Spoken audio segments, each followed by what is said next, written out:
right, welcome to the IMNerd podcast. I'm your host, Frazier, and I'm here with my amazing co-host, Kenny.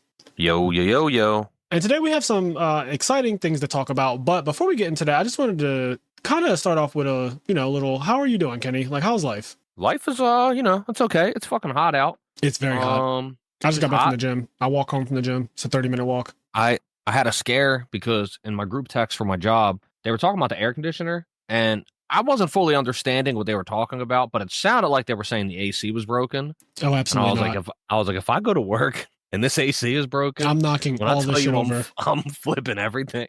Yeah, like, I'm knocking all this shit over. I'm going to Walmart or Home Depot. I'm buying an air conditioner myself. And I'm like, here's the receipt. You pay me back. Yeah, literally that. Reimburse me, bro.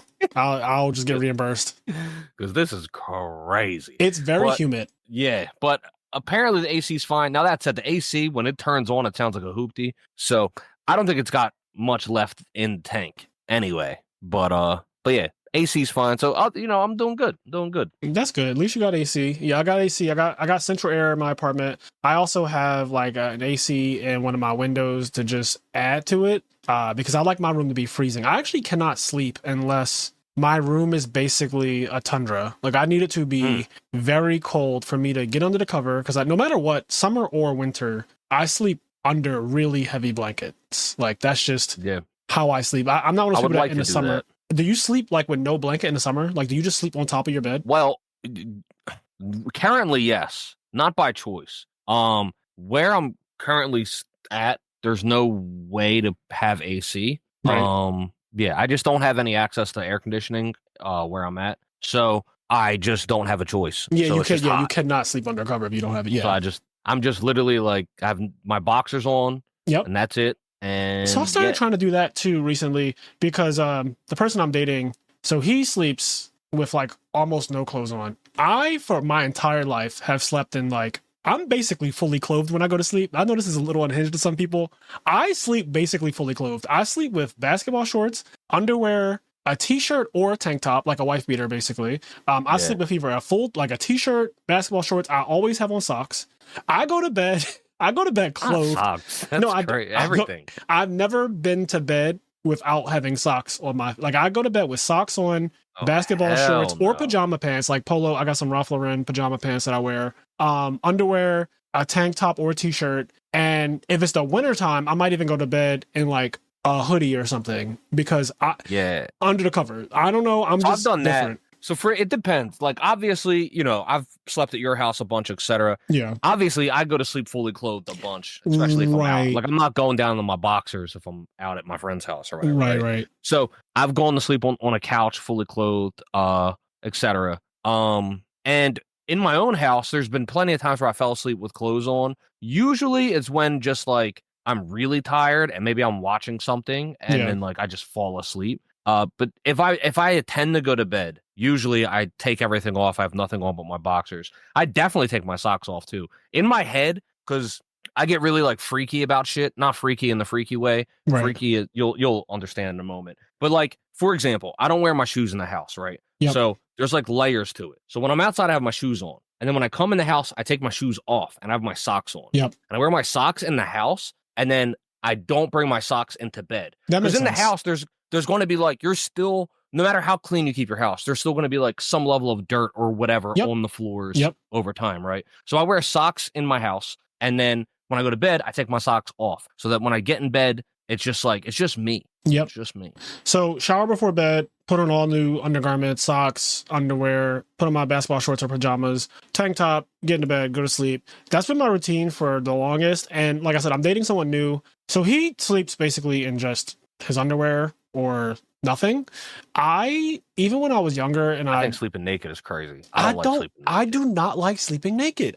That's what I'm getting to. Like, naked is crazy. Like completely ass to mattress feels really strange to me. I do not like my junk up against bed sheets. I think that the friction and the sensitivity, it just like makes it hard to every little touch of like the cover shifting and stuff like that. It's just too much friction going on down there. You know what I mean? It's also a mental thing for me. It's like I need something covering my junk. Like for example, right? When I sleep, I don't know if you've ever noticed this, but when I sleep out at other people's houses, a lot of times, So depending on how I fall asleep, but let's say I sleep on my belly, then like there's nothing to notice because I'm sleeping on my belly. Right. But a lot of times I'll sleep on my back. If I'm sleeping on my back, and a lot of times when you're over your friend's house, you don't end up with a blanket, right? You don't get shit. That's very true. I think I know where this is going, by the way. But I always put a pillow over, like I'll put it over my waist, like when I fall asleep. And it's like a mental thing. Like nobody's going to come and punch me in the dick. But for whatever reason, it's just like a mental thing where it's like I want something on top of me, something covering me, and I have to choose one place of my body to be covered. It's my dick. Yeah. And then so like I'll lay down, I'll be fully clothed, and then I'll just like put a pillow like over my crotch area. Yeah, I thought you were going to say reason, because of like morning wood, just like sleeping over somebody's house, and then they come downstairs and you're just asleep, but then you're, you know. Yeah. I mean, I guess that makes sense too. But no, for me, it's more so just like for whatever reason, it's like, it's like a primal thing. It's like a protection. It's like I need this area protected. Yeah, for me, the sleeping naked thing is like, I don't know. I've never been with it. I won't say I haven't tried it before. Like I've definitely tried it before, especially when I was in relationships and stuff like that throughout my life. Sleeping naked with someone else, it can feel good, you know, having a skin to skin or whatever. But I think it's really hot for one. It only feels good. Like for the moment, it feels good. Yes, it is completely uncomfortable afterwards. Yeah, like it doesn't. I think it's completely uncomfortable. Outside of it only feels good if you're horny. Right. If you're not horny anymore, it's the most uncomfortable thing ever. Yeah, I just think that even if I go to bed cuddled up with someone, like big spoon, little spoon vibes, I still at some point want to get away from you in the night because the body heat of another human, it can be cool at first, but there comes a point where it just becomes too hot to be up against another person. Yeah, for sure. And I escape in the night. Like I literally will run away from you in my bed. What are our bodies naturally? Like 96 degrees? 96.8. Or 98.6, one of those two. I think it's 98.6. 96 degrees isn't comfortable. I don't want 96 degrees on me. It's either 96.8 or 98.6, but either way, it's one of those, and that's like the base temperature or whatnot. I like even in the winter, you know, it's nice to have somebody warm. I run pretty cold too. I've been told that I'm like a vampire. When I touch people with my fingers are naturally cold. I don't know why, but even when it's very, very hot, if I touch you, you might jump because of how cold the tips of my fingers are. I just naturally run kind of cold. And so I think that like I am kind of drawn to things that are warmer, but at some point it just becomes too much and I just need to get away from you. So that's for sure. I also noticed that I sweat way more often if I try to sleep with less clothing. Like when I sleep with basically nothing on, for whatever reason, it just induces sweat. I don't know what that's about. I don't know if my body is like so used to being clothed to go to bed. Yeah, I don't know. That like I've trained my mental.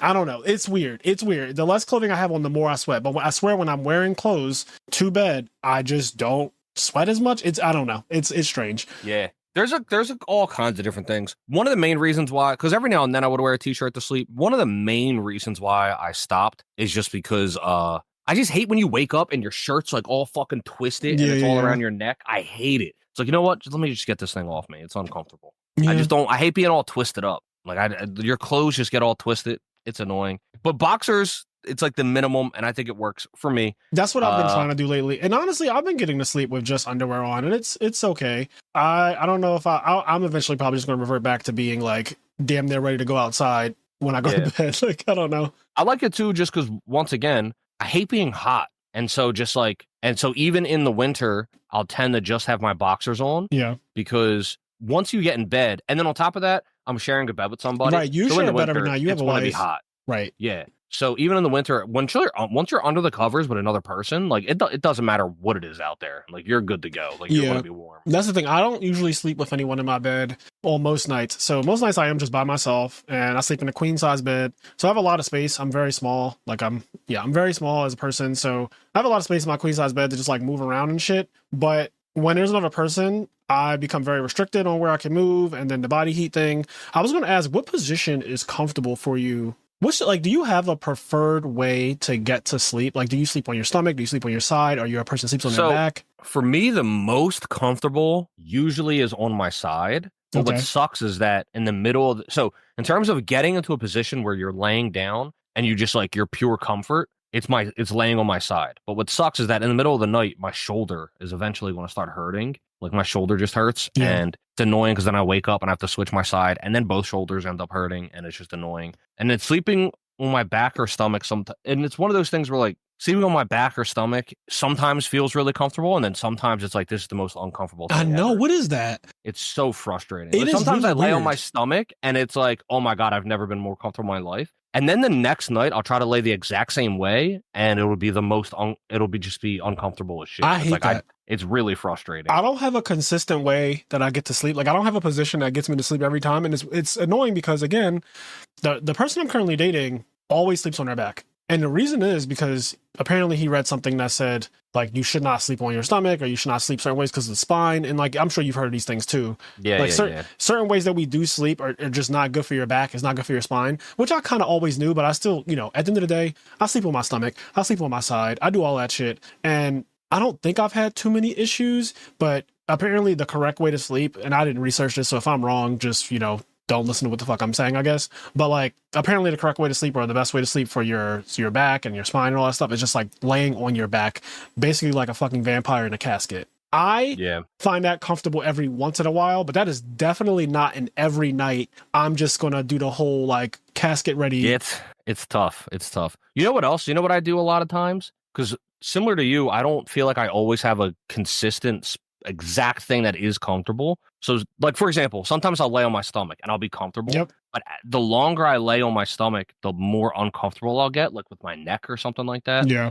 And then sometimes what ends up happening is I'll lay down in a way that's comfortable and then I'll try to like zone off to sleep, right? And as I'm getting to like that breaking point where like I'm almost ready to zone off to sleep, but something's keeping me, maybe I'm starting to get uncomfortable. Maybe I'll switch to a new position that's comfortable for now, just so I can finally fall asleep. Yeah. And then like when it reaches the stage of it being uncomfortable, I'm already asleep. So I also usually do not wake up the same way I went to bed. So if for me, it depends. I'm moving my sleep a lot. Like, and you've noticed about me, we've slept in the same bed, you know, head to feet many times in our early 20s. And I've slept, if I still talk to you today, if we're still friends and we've been friends for however long, 15 I've years, probably slept in the same bed with you. Like all of my actual friends I've slept in the same bed with at one point, because there's so many times where we would just hang out at each other's house and do shit. And there was nowhere else to sleep. Like we would stay the night all the time over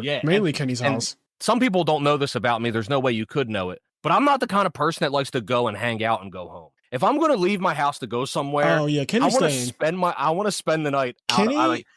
Kenny stays a minimum of like 4 days. If Kenny comes over, he's not coming over. Kenny's not the come over for a day and then go home kind of person. He comes with a bag. No. He comes with games. He comes with all types of shit. And he's going to make himself comfortable no matter where he is, but he's staying there for at least 3 to 4 days minimum. Yeah, man.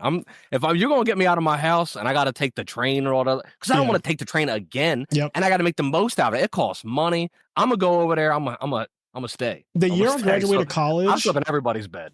The year I graduated college, undergrad, I stayed over Kenny's house for an entire month or two. Literally, I only went home, I think twice in like 40 days just to get, you know, obviously like changes of clothes and stuff like that, and to just like say hello to my family. But then I would just like travel all the way back using public transportation to get back to Kenny's house, and I would just like stay there for weeks. I mean, I graduated college, so there's no more school ahead of me, and at this point it's just like the next step is going into the workforce, which I delayed for a while because I needed a mental break. But I remember just like that period where I stayed at your house so long that I remember offering your mom rent money. Yeah. Because I had been there for an actual 30 days. So I like, she was in the kitchen one day and I literally pulled out a couple $100 and was like, hey, I know I've been here for literally, no exaggeration, over 30 days. Actually, she saw me every day for 30 days plus. And I was like, hey, like, I know I'm contributing to the water bill. Like, I get up every morning, I shower, you know, I'm using the bathroom. I'm doing all, like, I'm eating the food. I'm doing all the things. And I was like, here's some, and she was like, absolutely not. We are like, we got it. We're fine. You're a guest. I was like, how long am I a guest? I've been here for over a month. Like, she was like, she did not take that money. No. That's awesome. Yeah, I remember that. I think you were at my house, like maybe not exactly, but leading up to YCS Atlanta, you were at my house. I'm pretty sure. Yeah, because I met you before I won YCS Atlanta. I met you almost.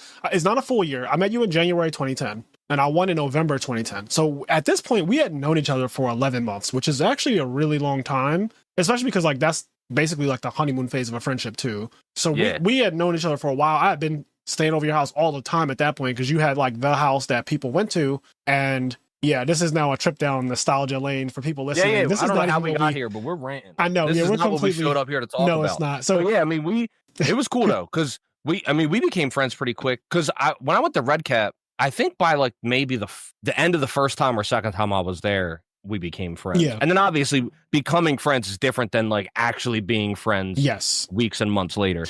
Because I became friends with a bunch of people. But yeah no, like, I mean, I met Cairo there. Yep. Cairo, Gary, you, are probably the main three people that I'm still friends with today that I met through Red And then you Cap. met a lot of other people that we just have as like mutual associates / friends that we know. Cam, Gus, Lewis, like Xavier. Like there's a ton of people. We have a bunch of Red Cap's Corner is the name of the local that me and Kenny met at. For people listening, it's a place that was in West Philly on University of Penn's campus. University of Penn is an Ivy League school in Philadelphia. I believe it's where Bill Gates and Donald Trump went for business school. I'm pretty sure Bill Gates actually graduated, and I don't know if Donald Trump did or not. But either way, University of Penn is a very famous school, but the local was literally on their campus, so it was a college campus. Even if he didn't graduate, he'd tell you he did. Well, right, we will never know the truth, and even if he did, like for all we know, and I feel like if he did graduate, he'd say he didn't. Okay, just a lie. Just to like tell the story. Yeah, like just. I'm just like you. I didn't graduate college either. Talking to whatever he's got to say. He'll be listening to Kanye West, the college dropout. Like, whatever it is. Just whatever it is. But yeah, that's how we met. We met at a place called Red Cap's Corner, and the rest is history. So what we actually came here to talk about today is games have gotten soft. Yeah, as I like to call it, the pussification of video games. No, not really, but games have gotten soft, and honestly, subconsciously, I think it's part of the reason why I'm starting to fall out of love with games that I used to be really into and like near and dear to my heart. And it saddens me to say this, but I think Monster Hunter is kind of a victim of this.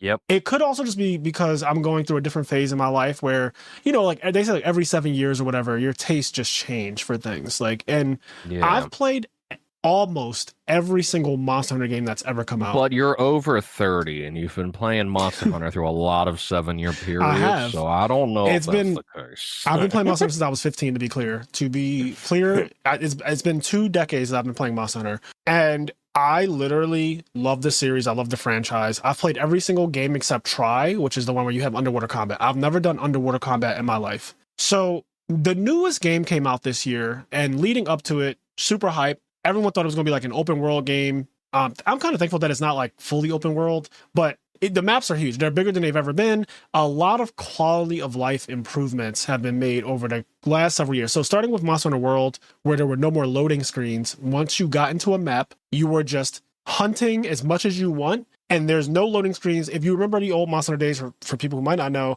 every time you went to a new area, the game had to load. And so literally there was a loading screen, and then you would go into the area. If a monster did a fireball and it kicked you out of, like the fireball blasted you out of the area by accident, you had to go through a loading screen. Then you would walk back in and go through another loading screen to get back to the monster. It was obnoxious, but that's what the game was. Yep. Fast forward to 2018, Monster Hunter World comes out. Nominated for Game of the Year. One of the best Monster Hunter games ever. Set the foundation for a lot of things. A lot of quality of life improvements, including people being able to join a hunt after a hunt has already started. If you get accidentally... Yes, if you get disconnected out of a hunt, you can just rejoin a lot of times. Depending on how you got kicked out, though, because Monster Hunter World was weird with that. Sometimes you get kicked out and they wouldn't let you come back in. But for the most part, you get to come back in. You also got to change your weapon in the middle of the quest. So you get to go into the camp and be like, I'm going to fight this now. I'm going to get a gun or I'm going to get a bow. And you got to completely put down your greatsword and go and get a bow out the box. And now you're hunting with a bow. It did a lot for the franchise. You got to eat on quest. That was something that you could not do before Monster Hunter World. Once you embarked, if you forgot to eat and your friends, all 3 other people that you were hunting with, they all ate, but you didn't, you're like, fuck, I forgot to eat. So now you're just nerfed the entire quest. You can take an Yep. ancient potion to get full health and full stamina, but you don't get the attack bonus benefit that you get from eating, like, so you don't get the like feline insurance, whatever other things come with it, Bombardier or whatever. A lot of quality of life improvements were made in World, and then we got Iceborne, which is the expansion. Then we got Monster Hunter Rise, more quality of life improvements with that game, more things that just made like the game overall easier to play, and it made it easier to approach for people who had never played a Monster Hunter game before. And I think like that is great for the growth of a franchise that is beloved, right, by fans. For more people to have access to it, they made it more accessible. And this is a thing that a lot of big games and big franchises do. They make games easier so that a wider audience can access it and it appeals to a broader audience. And I get that for a growth standpoint as a business. That's what you always want. Like Fortnite, I'm sure day one Fortnite, I'm talking about literally whenever that game first came out, and what Fortnite is right now, I guarantee there have been a lot of quality of life improvements to make Fortnite more accessible to the masses than when it first came out. This is usually considered a good thing, but I do think that it comes with a cost, mainly to purists. And this is not a podcast about being an elitist to a franchise or even being a gatekeeper or anything like that. I love that millions of people. I've got backup for you. I have backup for you. Because I think it's not, I think it has nothing to do with being a purist at all. But I want you to finish your thought. Okay. All right. So I'm gonna wrap this like point up real quick.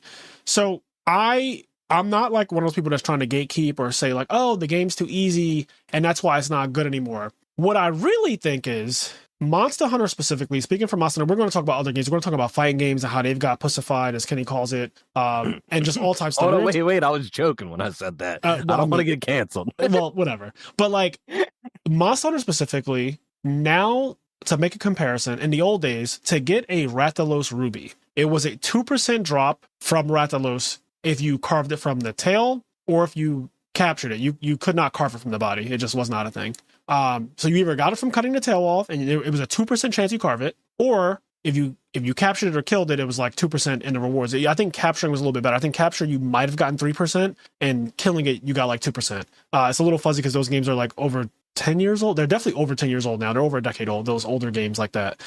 And in Monster Hunter World, they introduced something called investigations. Bear with me. So investigations are these quests that have a higher chance of giving you a Rathalos Ruby. So again, this is a 2% drop, which means that you had to hunt Rathalos a lot to get a ruby. And I remember the dopamine rush back in the day at the end of a quest when everybody gets the same load screen of what their rewards were. Me, my friend Thomas, my friend Maurice, and my friend Darius. These are the three other people that I played Monster with as a kid from 15 to like, I don't know, my 20s or whatever. Sitting on the steps with PSPs, with chargers connected, running out of my friend's Thomas' house with extension cords and everything. His mom coming home late at night from being a nurse and being pissed the fuck off that we're literally abusing her electricity outside of the house. Like there's an extension cord outside of her house with I miss those days. 4 grown men, not actually because we were teenagers, but 4 grown men sitting on the steps playing PSP together, and LAN connection, because this is before like Wi-Fi connection for PSP and stuff. So we're just like LAN connection playing Monster Hunter. We all get the same reward screen, and then my friend Maurice in the back, oh my god, I got a ruby, and then like everybody else is like, yeah, I didn't get one. Can we fight it again? And then we fight it again, and then the next class is like, oh shit, I got it. I finally got it. I can make my great sword. Oh my god, I'm so happy I can make my great sword. And then we fight it 5 more times, and nobody gets anything. Then we fight it that 6th time, and now Darius is like, I finally got my fucking ruby. Thank God. That feeling of having to grind and fight monsters over and over and over and over and over and over again to just get this one precious item to make your armor, because every armor required at least 1 ruby, every weapon to get it to the max level required at least 1 ruby. So it was really difficult, and you had to really grind to get these things. Fast forward to Monster Hunter World, they have investigations. They have these gold star investigations that make it where if you want a ruby, you do a gold star investigation, and the chance of you getting one is like 25% or some wild ass number, where honestly, you do like 2 investigations, you're getting it. You might just get it off the first try. Honestly, a lot of times you get off the first try, and then you just kind of move on with your life. So you rapidly end up going through and making armors and weapons, and you end up being kind of done with what you wanted to do with the game, which the game is basically like a fashion show. You make the weapons, you make the armors, and that's really what there is to do. Obviously, hunting the monsters is fun, but people are doing it because they want to make certain equipment. And the grind of that, because of quality of life improvements, the grind of that is not what it used to be. Now, I want to also now add in Wilds, the newest game. I'm going to skip past Rise because it's got specific and Wilds. Yeah, because So this wasn't really a thing. Because Rise didn't really have investigations no, until anomalies, and they were handled, as far as I know, quite a bit differently than the way it was in World. So correct. now Rise had its own different quality of life things that made things easier compared to other games, but specifically what Frazier's talking about wasn't in Rise. So now fast forward to Wilds, which is really more of a sequel to Monster Hunter World than it is to Rise. Two different development teams, by the way. So in comes Wilds, the game that came out this year, February 2025. They have quests now. They have investigations that literally everyone can see it when they join it. Guaranteed Arkvel gem. Guaranteed like Rathalos Ruby. Guaranteed Raytheon Ruby. Guaranteed Zenogre Fulgur gem. Whatever it is. Zenogre's not in the game yet, but guaranteed gems, guaranteed rubies, guaranteed Nocta gem, whatever. And I ended up... And everybody gets it. All four of you. Yes. So like the rewards will say that this investigation gives a guaranteed gem, and me, Kenny, Maurice, and Gus, if we all do this quest, we're all getting a gem at the end of the quest. We're all getting a ruby. This again, to be clear, this was a 2% drop in previous games. Then in World, it was like a 25% drop with a gold investigation. I'm making a number up. I don't know what the percent was, but it was really high, like really high. And then fast forward to Wilds, and now it's a guaranteed. You do not have to even guess if you're getting it at the end of the quest. At the end of the 7 minutes of y'all jumping this Rathalos, you're getting a ruby. Whatever great sword you want to make, the Rathalos great sword, the Rathalos fire sword, whatever, you're getting a ruby. You're making your equipment, guaranteed, no questions. All you gotta do is do this investigation. And you can find these people post these quests as well. So when you're like looking online, if you just put in Rathalos and like just look, you'll find people posting a quest that has a guaranteed ruby. What this does is completely removes an aspect of the game that, yes, it's accessible. So now it's easier for people coming in. They don't have to grind like we did back in the day to get a Rathalos ruby. They can just literally just do one quest and get it.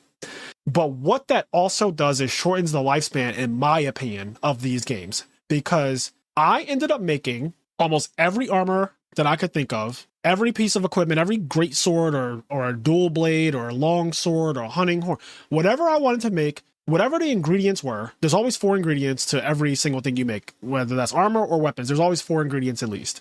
But you're guaranteed now to just get the hardest thing to get by just doing one quest on top of, and this is another thing that World introduced, when you fight monsters now, they would drop like shiny things on the ground that are for you to pick up. And it'll be like Rathalos Scale Plus, Rathalos Shell Plus, Rathalos Carapace, Rathalos Tail, whatever. They would just drop it on the ground and you could just pick it up. And again, in previous games before World, you only got parts of the monster if you carved it when it was dead, or when you captured it at the end of the game, like at the end of the screen, on the reward screen, you would get all your rewards and that was it. You did not get in the middle of a fucking fight like Rathalos Carapace, Rathalos Scale Plus, because those things, if you just end up with 100 Scale Pluses and 100 Carapace and whatever, you don't really have to fight Rathalos ever again. You're going to end up with such a surplus, and this is what happens in World, Rise, and Wilds. I looked in my box for Wilds, like before I really stopped playing, just looking at how much inventory I had of everything, because the game only had 29 monsters, maybe even less than that, but the game had like not that many monsters at launch. And so I fought everything hundreds of times. Like, especially Arkveld, specifically. Like, Arkveld, my guild card has to say at least 100 for Arkveld, because he was the only endgame grind, really. So you're fighting all these monsters, you end up with so much of their shit that you really never have to fight them again unless you're helping someone.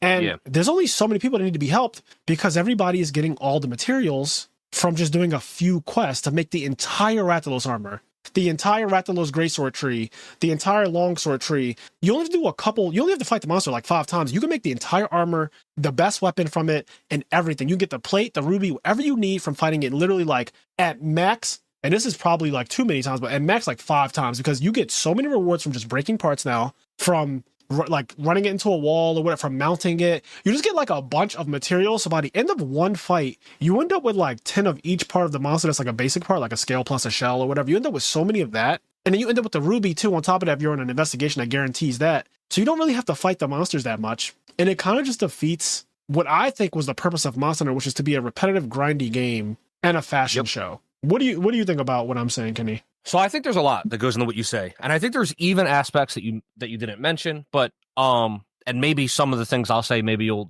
disagree with. Who knows? But for the most part, I fully agree with what you said, and I think that I don't think it's a gatekeep thing. I don't think it's a veteran player thing. I don't think it's like anything like that where it's like it for veterans for whatever that it lessens the longevity of the game. I think it's just a factual thing. Yeah. If you look at like there's still people that are playing like Monster Hunter GU Yep. There's still people. Monster Hunter World is the biggest Monster Hunter, and it still is. Yeah. Rise pretty much never beat it. I think there's like points in times where Rise beat it in popularity, like when it first launched, etc. But for the most part, through the longevity of Rise, Monster Hunter World maintained like a 10K player base. Yeah. And right now that Rise is done, World is still being played more than Rise. World's being played, I think, if you look at Steam charts, if you look at Steam charts, which is the only metric we have that actually tracks player data, right? We don't have any metrics for PlayStation, Xbox, etc. But Steam charts, and the thing that some people get mad at, and they go, "Oh, you're just basing it off Steam. It's different on PlayStation." Maybe, but in general, the player bases and the feel of the community, like maybe we won't see it on PlayStation, right? But it'll probably be a similar trend, right? Maybe it's not exactly the same, but it's a similar trend. We won't have the exact numbers, whatever. But anyway, to the point. Steam charts is one of the only metrics we have to actually track how many people are playing a game. I think if you check like right now, maybe it's different because the title update just dropped for Wilds. Right, of course. But in general, when a title update is not happening and you're just looking at a random week, I think right now World has more players than Wilds on a general like weekly basis. Apparently, Worlds. I was gonna say apparently Wilds lost 98% of its player base, as reported by like IGN and Kotaku. All these are like, I assume that they're not just lying to us. So many things have said, and I think they're doing it what you're saying based on Steam charts, because you can see it. It's public. It's public information, right? It's not like fucking hidden source code or something. So apparently it lost like 98% of the player base. So that's the thing. It's not just like veteran players are getting bored. It's all players get bored, because 90% is all players. Like that's everybody. When you make something more accessible, right, you do in fact get more new players in, and it's more enjoyable for people to get into the game and feel the game and play the game, etc. But ultimately, the more accessible something is, a lot of times, the less longevity it has in a weird way. Now this isn't true for all aspects. For example, I think an accessibility thing that they changed, that they started making better, especially in Monster Hunter World and then in Rise and in Wilds, is the way combat feels is so much better. That was not even close. Like combat it's so good. Feels so much better, and it's so much more enjoyable. Technically, that's an accessibility buff, a quality of life buff. Technically, that makes the game easier. Yep. But it feels so good that it's worth the trade-off. And then there's other ways you can tweak it to make like in Rise, the monsters are way faster than they are in Monster Hunter 3, right? So there's ways you can offset the fact that you made the game feel better. But anyway, there's this other game. I think it's called Escape from Tarkov. I know nothing about this game.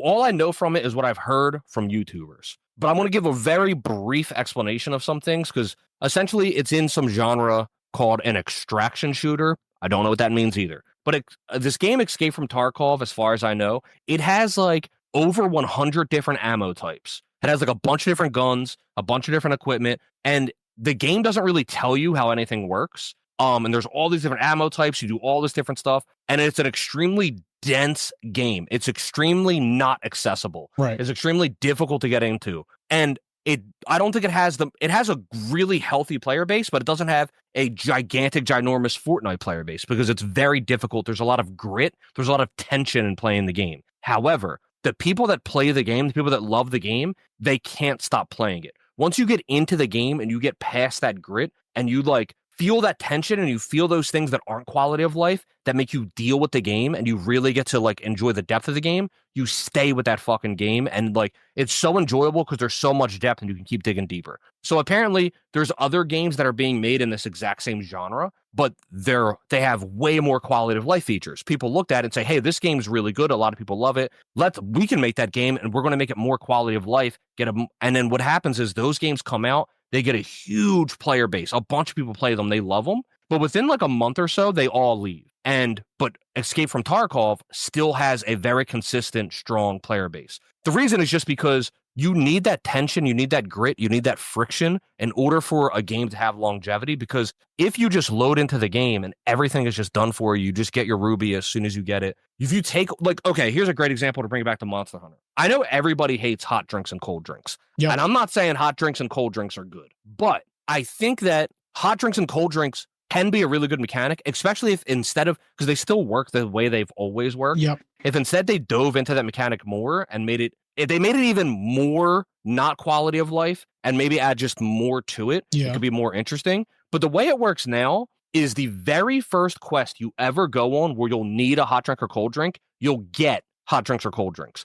and then you'll just use it. And then every time you do a quest where you need, I'm just going to say cold drink from now on, where you need a cold drink, every time you do a quest that needs one, you'll always get one you'll get 3 of them for free every time you do it. So all cold drink does is it just becomes a button that you have to press. Yep. And so it becomes just tedious work. But so they took away, they made it more accessible. They made it more quality of life to make it so easy to have your cold drinks that you don't have to worry about prepping for them. And so because of that, it's just like tedious, but then it takes away the friction. My point is this: if you have to prep for it, if the very first time you go into a map that's like really fucking hot where you need a cold drink and you don't have the materials for it, and then you find out that you need to do cold drinks or you need to do different preps or whatever, the thing about Monster Hunter is it's not a fighting game. It's a hunting game. Yes. And I think in my time really getting with Rise, after Rise and that time between Rise and Wilds, I went in and really learned a lot and played a lot of the old Monster Hunter games. I played the original Monster Hunter, where I had to swing my fucking sword with the goddamn stick, which is terrible. Yeah.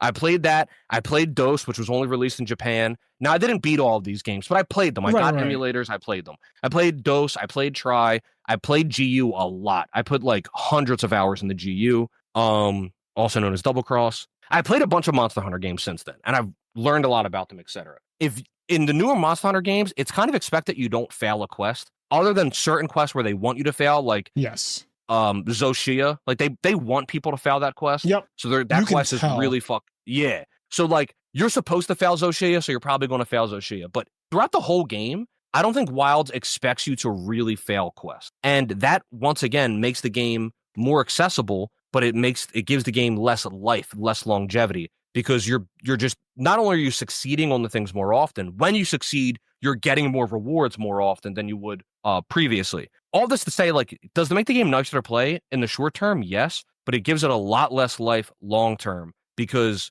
you don't have to fail. So you don't ever have to fail a quest where you didn't prep properly because you needed a cold drink. And then like the other thing is, the prep for the cold drink or the prep for whatever, that's never fun. That's never interesting. That's not what you remember about Monster Hunter. So it makes sense to minimize those things, to make it easier for those things to happen. And you just think to yourself, oh, great, it's quality of life. Like nobody likes doing that anyway. That sucks. But what you don't realize is that when you're having a lot of fun on the hunt, and when you have those dopamine rushes, it's because of all the annoying shit you had to do beforehand that made those things more interesting and made them more fun. If every time I fight Rathalos, I just get a Rathalos Ruby, then it just, and I don't have to drink a cold drink, or it's just like given to me, then it's just like I just go in, I kill Rathalos, and I never have to fight Rathalos again. I just move on with my life. You look like you want to say something. I wanted to say something because I agree. I want to preface this by first saying, and me and Kenny are in agreement here after hearing what he's saying, not all quality of life is bad. Period. Yeah. Not all quality 100%. Of life is bad. Full stop. Most of it's needed. Yes. It's just sometimes it goes a little too far. Sometimes it goes a little too far. And I think in the case of Monster Hunter, I think that they genuinely went a little too far. So to be clear, I do not play Wilds anymore. And the last time I played Wilds was at the very beginning of April when Zoshia and Mizetsune came out. They got added to the game as like things that you could just hunt whenever you want it. I was at YCS Houston. I have a gaming laptop that I bought, and I flew with my gaming laptop. I played it the first night I landed, which was I think like Thursday night. Yeah, Thursday night. And Houston, so Thursday going into Friday. I played it. I fought both monsters. I beat both monsters. And then like I have not played Monster Hunter a single time since then. And there's a couple factors in play, but one, I felt like that title update or whatever it was at the time did not add enough. First of all, it was literally 2 new things after like waiting over a month. And I was like, okay, like 2 new things. Cool. I'm not really. And you're done those new things in a night, really. Yes. Like you know what I mean? Like in a night, you're done with them. And yeah, and it wasn't really like Zoshia was definitely hard, and I was on my last life when I won. It was a challenge or whatever, but like it wasn't enough to make me say like, oh man, like now I want to grind that until I get all of its armor and weapons, which would have honestly taken me, if I fought it 2 more times, I probably would have had everything from it, because that's just how the game works now, is like you just get everything you need from fighting something 2 or 3 times max.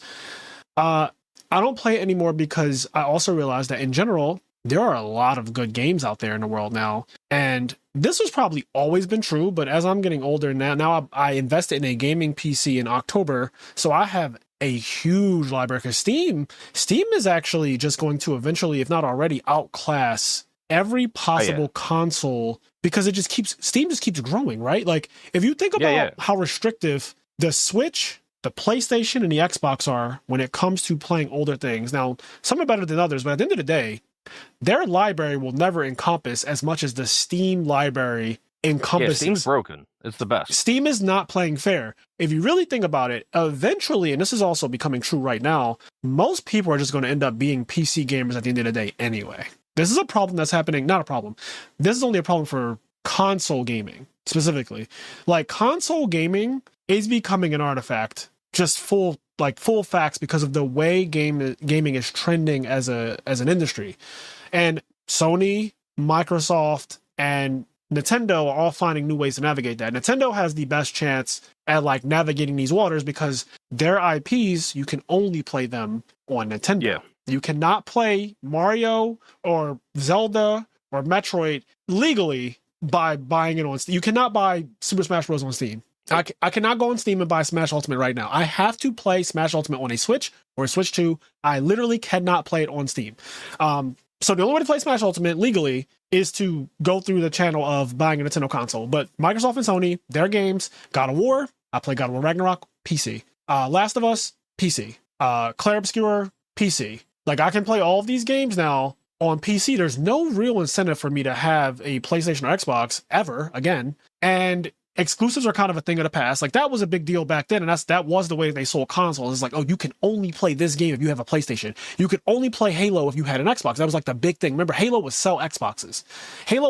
Gears of War would sell Xboxes. Now, like, Halo, you can just play all of that shit on a PC now. You do not need to own these systems. So console gaming changed, but for me personally, and I think this is also true for a lot of people, now that I just have a gaming PC to play games on, I realize how expansive the library of games that I have access to is now. And I'm kind of back playing games that have been considered great for decades, and they're fucking amazing games. So I don't have to spend my time just grinding Monster Hunter for thousands and thousands of hours like I did in the past, where when I was a kid, I only had a PSP. There was a period where like the PSP was the console that I had. And sure, I might have had a PlayStation, but I wasn't in the house all the time. Yeah. So the PSP was just like the console that I really had. So if it wasn't on PSP, it wasn't a game that I was going to play. But now I'm a homebody, I'm an older man, and I'm just kind of here all the time. So my Steam library is always at my fingertips, and I'm watching TV shows that are making me inspired, like in Last of Us. So I played The Last of Us. I'm playing nostalgia games like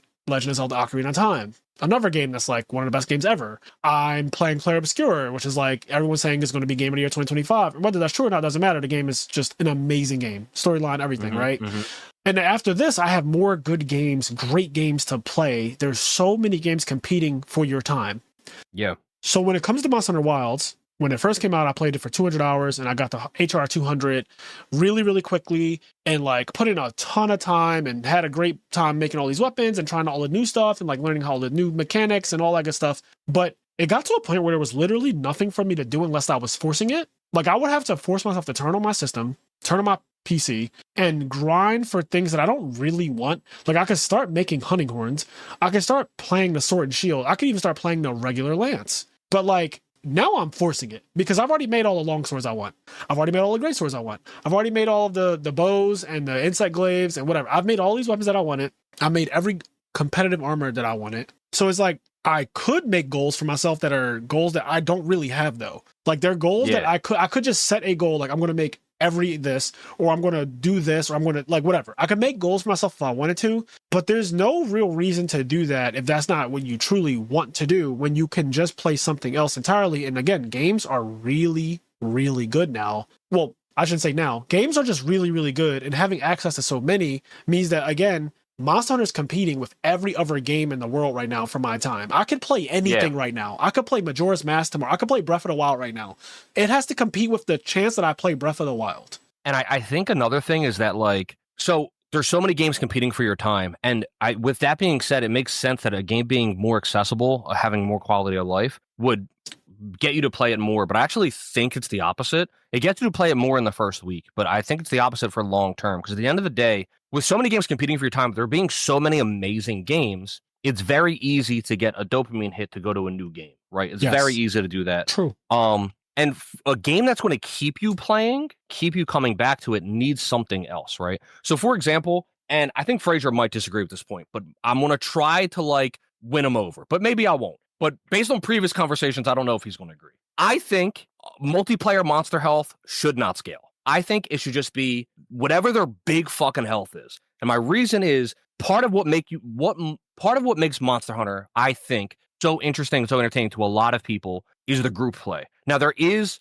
people that like solo play and speed run. As far as I know, though, they did that. They always did that anyway. But there is that. And I also think there's ways where you can satisfy those people with smaller monster health pools if that's the route you want to go down. They could add just like a Coliseum mode where there's no drops. Yes. And it's literally you just like fight a monster one-on-one. Yep. It has a scaled health pool for one-on-one. Because that's and then what you can they do like anyway. speed run that. Those people who speed run, they control the environment anyway. They get a specific loading, so the monster can appear in like multiple different places. They only fight it when it's like the closest as possible it could be to the specific camp, so that they can run it into like the specific wall to make an avalanche hit it for 3,000 damage. Like they're controlling the exact environment. You can just give those people a fucking Coliseum mode, like you said, and they can have a blast in a controlled environment that has all the avalanches and the fucking bombs in place and all that shit. Yeah, so, but I think like, so I just remember, now unfortunately I didn't get to experience this myself because I wasn't really in the Monster Hunter at the time, but I remember being around people playing Monster Hunter and I'm so jealous that I didn't get to experience like when the monsters just always had big fucking health. It wasn't scaled to one person. Because here's the other thing. Frazier is really good at Monster Hunter, right? So for the most part, this change would only be bad for him. It would only be a nerf to him, really. Because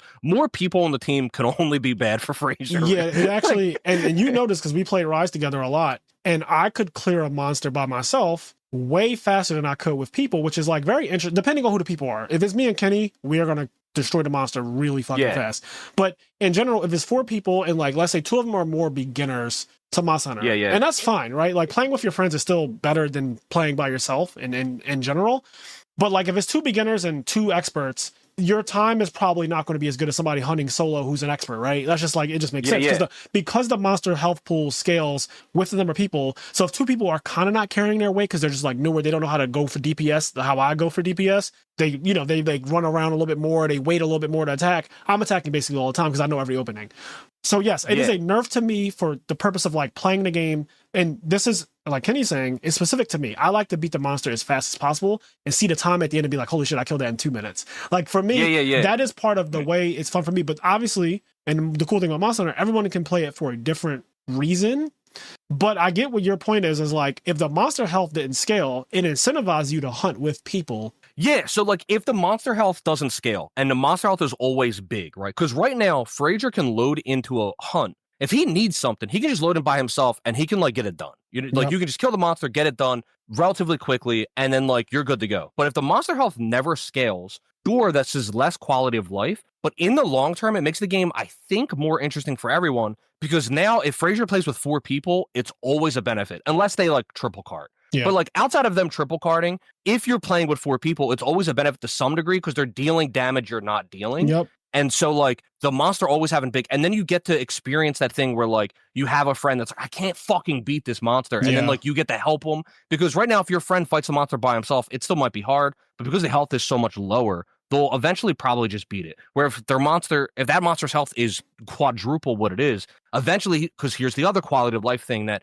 in some ways is good, but in some ways is bad. You have access to infinite items now. So before you would go into a hunt and you would have like 10 items in your pouch and then like maybe a backup pouch. And then like you ran the risk, if the monster have bigger health pools, you run the risk of running out of potions, running out of stuff. And then then the monster's hitting you and you're fucking scared. And then there's not a camp you can run back to just restock everything and have infinite, because you have 1,000 high potions in your camp because there's a farm that's been happening. And then you don't need to craft anything. It just auto crafts, ends up in your bank, and then you just have it. So you have 1,000 high potions. So you run out of high potions, but no big deal. You fast travel back to your camp, get it, you fast travel back, you beat the monster up, you have 500 high potions. The monster doesn't have that much health anyway. So my point is like, you have infinite potions, the monsters don't have a lot of health. So there's no real reason to ever hunt with other people, like other than it's just being fun. And I think I felt that, unfortunately. It takes away the pure benefit of hunting with other people, because if you're hunting a monster with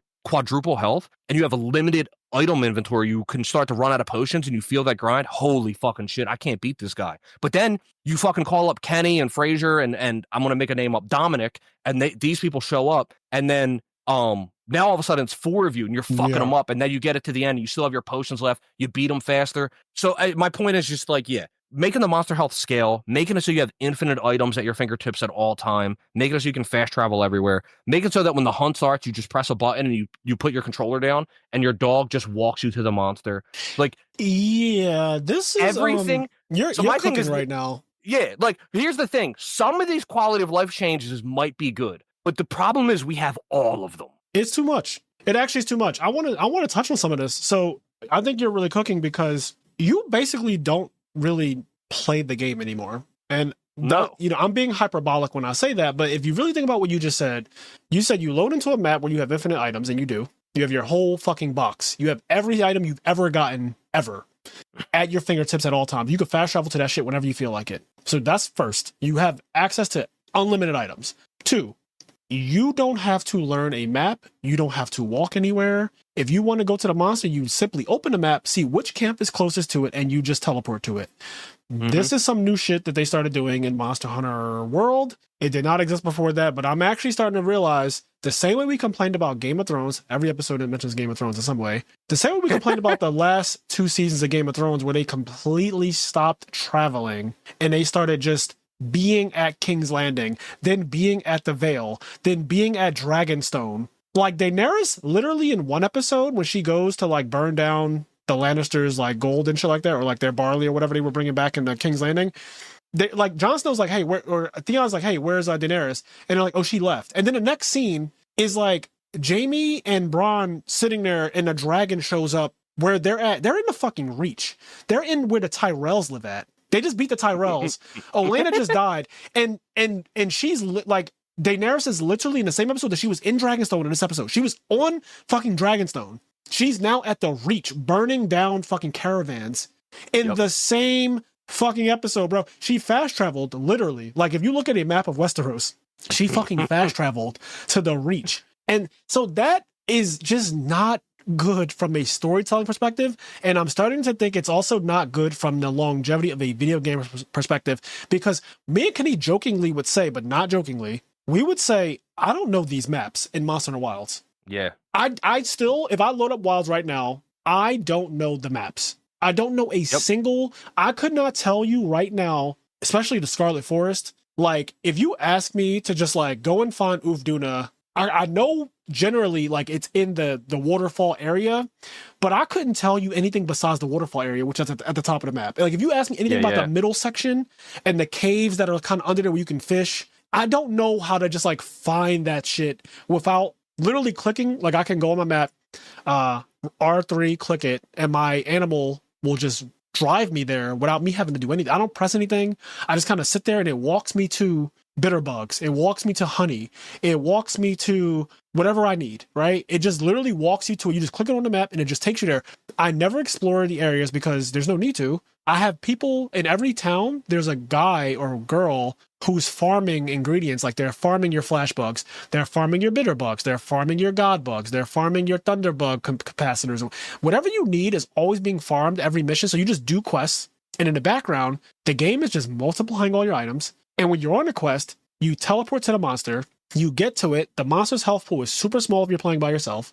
You beat the monster in less than 6 minutes on average. And then, like, you get guaranteed gems, guaranteed rubies. You make the armor, you make the weapon, and you move on. And what this does is now you've played the game for probably, I don't know, some amount, 100 hours. If you're like a person who really likes the game, you play for 100 hours. This is a great amount of time to play a video game. You play for 100 hours, but then the problem is you don't really need to ever play the game again. And they like try to bring everybody back with these title updates, which used to work really well. I think the novelty of that has worn off because I think in general, players of video games are kind of fatigued with the whole DLC giving me the full game thing. That gimmick of having to wait to get the full game with DLC over time it's just run its course.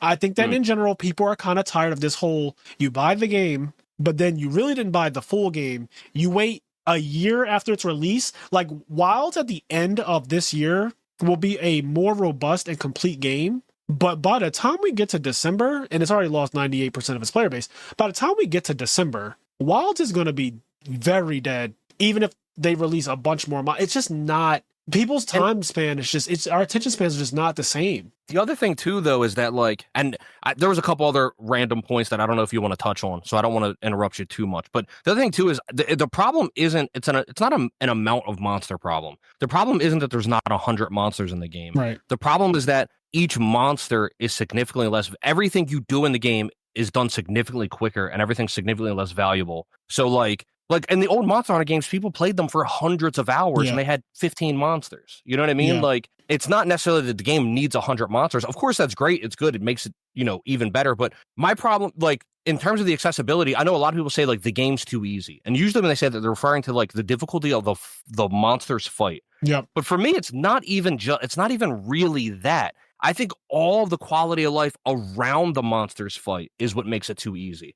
Gore Magala still beats the shit out of you. Yes. The problem is he doesn't have any health. So and you have infinite potions. So eventually you can just outlast him and you beat Gore Magala. Yep. And that is a problem. I think that the rate of completion is too high now. You just complete the game basically because Monster Hunter doesn't have like a boss. It's not that kind of game where you don't really say I beat the game. The same way in Pokemon, you don't really say like when you beat the Elite Four, okay, sure, you beat the Elite Four, but every real Pokemon player knows like you didn't really beat the game just because you beat the Elite Four. You kind of want to either complete the Pokédex or like do other more, involved things, right? In Monster Hunter, you can fight Zoshia, which is like the boss or whatever, but it's not that kind of game like a story game like Final Fantasy where you fight Sephiroth at the end. And that is the actual ending of the game.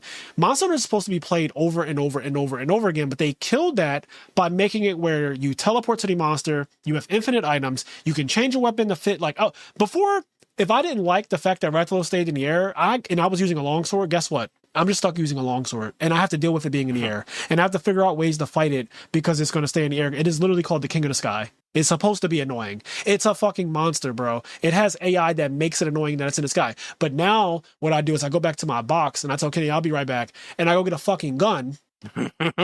And I come back, and now Kenny just sees red fucking lasers firing across the screen of Monster Hunter Rise, and the monster gets trivialized because I was using a longsword for Raytheon who stays on the ground. But then when it was Rathalos' time, I went and got a gun, and I'm now shooting this thing with Pierce 2 rapid fire, and it has no shot. I'm cutting the tail off also with a gun faster than a greatsword user who's dealing 1,000 damage can, because it's like, again, all quality of life is not bad, but I think we've gone too far. Yeah, we've mentioned a bunch, and I think maybe if some of them were in the game, the problem is we have all of them, and there's still even more quality of life that we didn't talk about. Like, we just have every quality of life, and it's becoming more and more and more and more and more. We just keep getting more quality of life with every update, with every new game, and then with every update that game gets, it gets more quality of life features, and it's supposed to make the game less tedious for the player, and but instead taking away that tedium makes it so that you actually don't want to play the game as much, which just sounds crazy. I know, but people who play Monster Hunter, okay, so I'll speak to this because as a person who was a childhood fan of Monster Hunter and played it as an actual teenager, I was 15 when I played my first Monster Hunter game. That tedium is the fan base. Like the core fan base of Monster Hunter, we clearly like fighting Rathalos 10 times back to back to back to back to back with 4 people until we got rubies. Or not. There were nights where I would walk home. Oh my God, I'll never forget. There were nights where I would walk home and I just didn't get what I needed from a monster. And I would be... And you feel deflated. And I feel deflated, right? Bro. But now next night, you get the ruby on your first fucking hunt. First hunt. Like, yo! Oh shit, I got the fucking... we fought him 76 times last night. Oh my God, first fucking hunt. Oh shit. The frustration of not getting what you need makes when you finally get it that much better. That is lost now completely. And I actually wrote down here on the side, I don't pop off when I get a ruby. I don't pop off when I get a gem. When you play Wilds, not many people who play it are genuinely happy when they get a ruby or a gem now. It's just kind of like, there's no weight to it anymore. There's no fucking weight. It's just like a thing. Like, bro, once something becomes so easily available to you, you take it for granted. That's just human nature. It's just too easy. And I was going to make an allusion to like, even something like sex. Like you think about living with, you have a girlfriend, you have a boyfriend. And when you guys first meet, right, there's like this build up to when you guys eventually start having a sexual relationship. And in that honeymoon phase, the sex is amazing. And you like yearn for it all the time because it's a new person. All you can think about. It's all you can think about. And every time you see them, because you don't live together immediately. Every time you see them, you want to jump their bones. They want to jump your bones, and it's great. It's fantastic. And then you guys move in together, and this is also just like we're humans. This is just what happens. Now it's just kind of always there. Like the opportunity is just kind of always there. And like, yes, obviously, you guys are not always in the mood. So it's not literally always there, but like, yeah, consenting adults, you live together, you can kind of just have sex when you want. And so what happens is a lot of people think like, oh, I'm going to move in, we're going to be banging all the time. But in reality, you kind of just like, don't do that because it's just so readily available. If you work at McDonald's, here's another example. Let's say you love McDonald's, but then you start working there. Now you fucking have access to McDonald's food every single day. And it just becomes this thing that you don't care for. It doesn't have the same weight that it did when you had to like work harder for it. It's just always there. I can always just eat a fry. I'm fucking in the kitchen making the burgers. I can literally just go over to the fry guy and be like, yo, make me a small fry real quick and just get like, it's so easy and there's nothing to it. And now with all of the materials, we used to have to farm to get like earth crystal, macalite ore, furium ore. Yeah. You used to have to literally carbolite. You used to have to literally farm. And then they did little things like when you got to the village, you would have an area where you go and farm and stuff like do that stuff in between every quest. You would go to your farm and like blow up the mountain with your cat. Then you would like hit the rock a couple times to get some macalite, get some earth crystals, and all. You would do that in between every quest. Those little tedious tasks that now you don't even do. You just tell an NPC to multiply your items and they go and do it for you. That's literally how it works now. You don't even fucking farm anymore. Those things that you had to do that were tedious, they added to the overall experience of playing a Monster Hunter game. Look, nobody likes gathering quest. But they're actually better for the game. Like, I truly believe, like, them being in the game makes the game better. Yes. Because it gives you something different. If you're playing an RPG, I'm currently, Frazier's, as far as I know, nearly done. I'm currently playing Expedition 33. I recently got to a point where, like, I'm going through a situation and I'm like, there's tons of combat. You're going through an RPG area where you're just getting in the combat. Yes. But then I ended up in a situation where, like, I don't think I got into a combat for like an hour and a half. I was just walking around, talking to people, doing stuff, watching cutscenes, whatever. And then I got back to doing combat. And the point is, games need different things. Like, yes. You can't just be doing the same thing over and over, just running over and over. Like, doing different stuff, taking that time to go, like, look for mushrooms so you can craft potions. Like, yes. Like, first of all, like, the fact that you just have, like, I've never tried, and I have thousands of high potions in wild, like thousands, and I didn't do anything to get them. And so the thing is, like, the fact that I have access to all 1,000 of those potions on any given hunt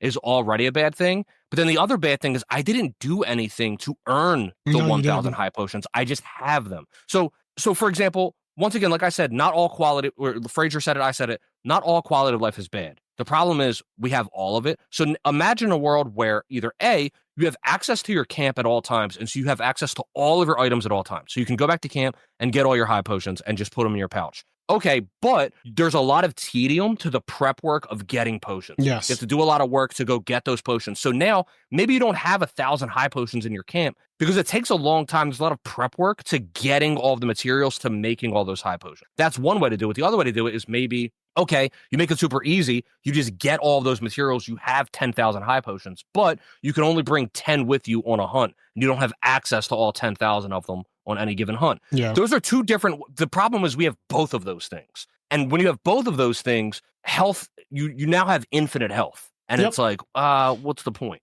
Yeah. So a couple things. So, right. You have infinite health.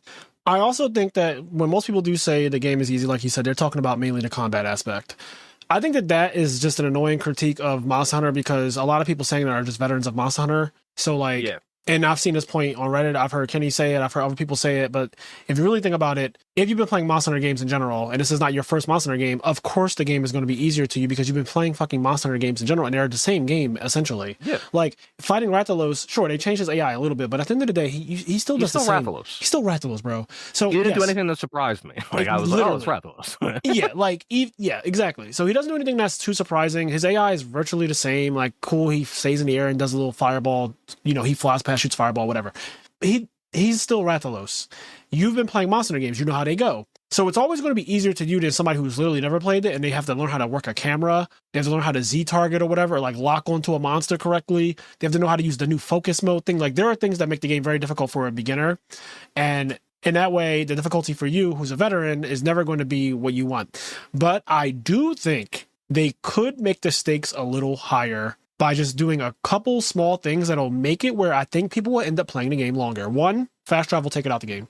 You made these 100%. You made these gigantic maps. These maps are alive. Like the ecosystems in these maps, they're fucking cool. One of the coolest things in the world, I'll never forget, when you first walk out in the ancient forest in world and you see a great jaguarus and it swallows a fucking herbivore whole. It fucking goes over real fat and just like sees a herbivore. The herbivores are running away and it gets one and it literally gulps it in its mouth and swallows the fucking herbivore whole. And then the great jaguarus is now huge, like its stomach is sticking out really big. So I've seen a snake in real life like eat an entire rat, and you can see the rat's body inside the snake's body. Yeah. The great jaguarus swallowed the fucking aptonif, and you can literally see that the animal is inside of the belly of the great jaguarus. And it tells you, when you look at the description of the great jaguarus, how it has acid that is like really crazy and it kills whatever it eats really fast once it swallows it and all this other stuff. This like great lore. They wrote all of this lore and they wrote these ecosystems that happened without me being there. I was just walking around and the great jaguarus is going to do that regardless because the great jaguarus has a life of its own. It has to eat. Yep. You made these maps. Why am I fast traveling straight to Ufduna at the top of the map and killing Ufduna and never seeing any of the map? Yeah. Like that yeah. doesn't make sense. They made the biggest maps they've ever made in a monster game. To be clear, I never want loading screens to come back between areas. That is a great quality of life. That's a great change. Loading screens are terrible. I would love if they could remaster the old games and take the loading screens out. Same. Like if I could play Monster Hunter 3 or 4 and it's the same game, but there's no loading screen, you just walk to the next. Oh my God, that'd be great. So I love that the maps are huge. I love that there's no loading screens. That's a great quality of life improvement. But then introducing fast travel to it, I think is something that should have never happened. My point was, I think they could make the stakes higher. I remember I used to go up to the volcano area in Monster Hunter 1, Monster Hunter 2, Second Portable, which we played the Japanese version with an English patch. Just how crazy we were about playing the game back then. We literally went on GameFAQs.com and had a guy convert our data. We downloaded English patches. We installed English patches on our game. English patches, to be clear, only translated a few things for you. The menu, your menu was in English because they translated that for you, but like a lot of things just weren't. And then the English patch would be like 60% complete.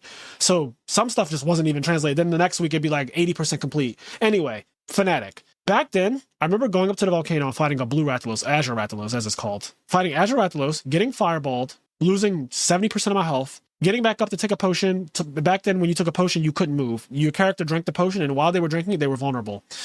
Once again, I think it's a good quality of life change that you can walk while drinking a potion. I agree. I think that's a good change. I think that's a fine change. I think it's a good change. I ended up dying to the Rathalos, the Azure Rathalos at the top of the volcano. I now have to walk all the way from the bottom of the map, because there was one camp and it was always at the bottom of the map, all the way through all these areas to get back to the top of this fucking volcano to fight this Azure Rathalos again.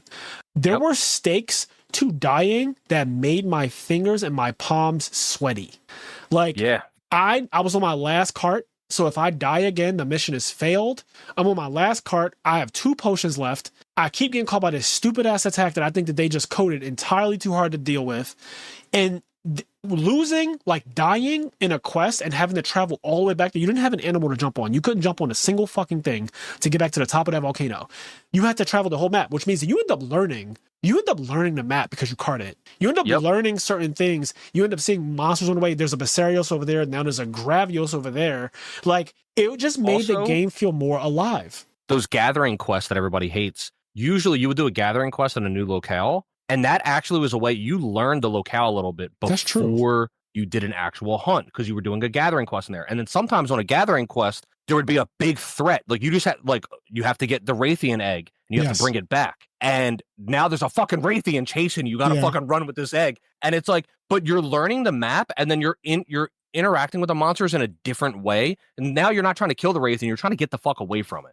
You might not have enough time to like get the egg down and kill whatever. The other thing, and you touched on it, and I don't know if you were going to go back to it, but I just want to say it real quick, just in case I forgot and you forgot. One of the points you made that was awesome was that, let's say you die, right? You have to go all the way fucking back to that Rathalos. You got to go all the way there. You learn the map, you learn the shortcuts, you get there, blah, blah, blah. But like, there's stakes to dying because there is a timer on this hunt. which never comes up in new Monster Hunter games. Yeah. There's a timer on the hunt, and so you have to spend time going back, and not just time for the timer, just your own time. It's like, fuck, I gotta go all the way back. This is so annoying. Yep. And they take away that "it's so annoying" sentence from you playing the game, but "it's so annoying" makes you enjoy the game more, as crazy as it sounds. But anyway, let's say, and Frazier mentions this briefly, but he didn't actually finish that one point, and maybe we're going to go back to it, but whatever. Let's say it's not the where you die and you have to go all the way back. Let's say you're on your last life. You have no more deaths left. You have 2 potions left in your inventory. Fuck, do I stay here and fight this guy, or do I walk all the way back to camp to restock my potions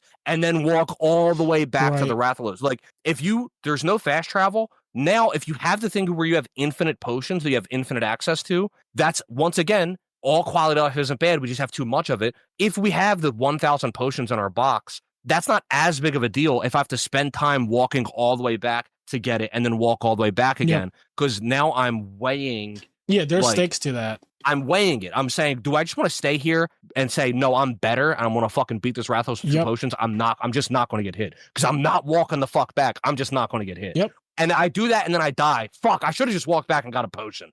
You know, but like that adds a roller coaster to your experience. Imagine if a roller coaster was just you going down. The whole roller coaster was just you going down.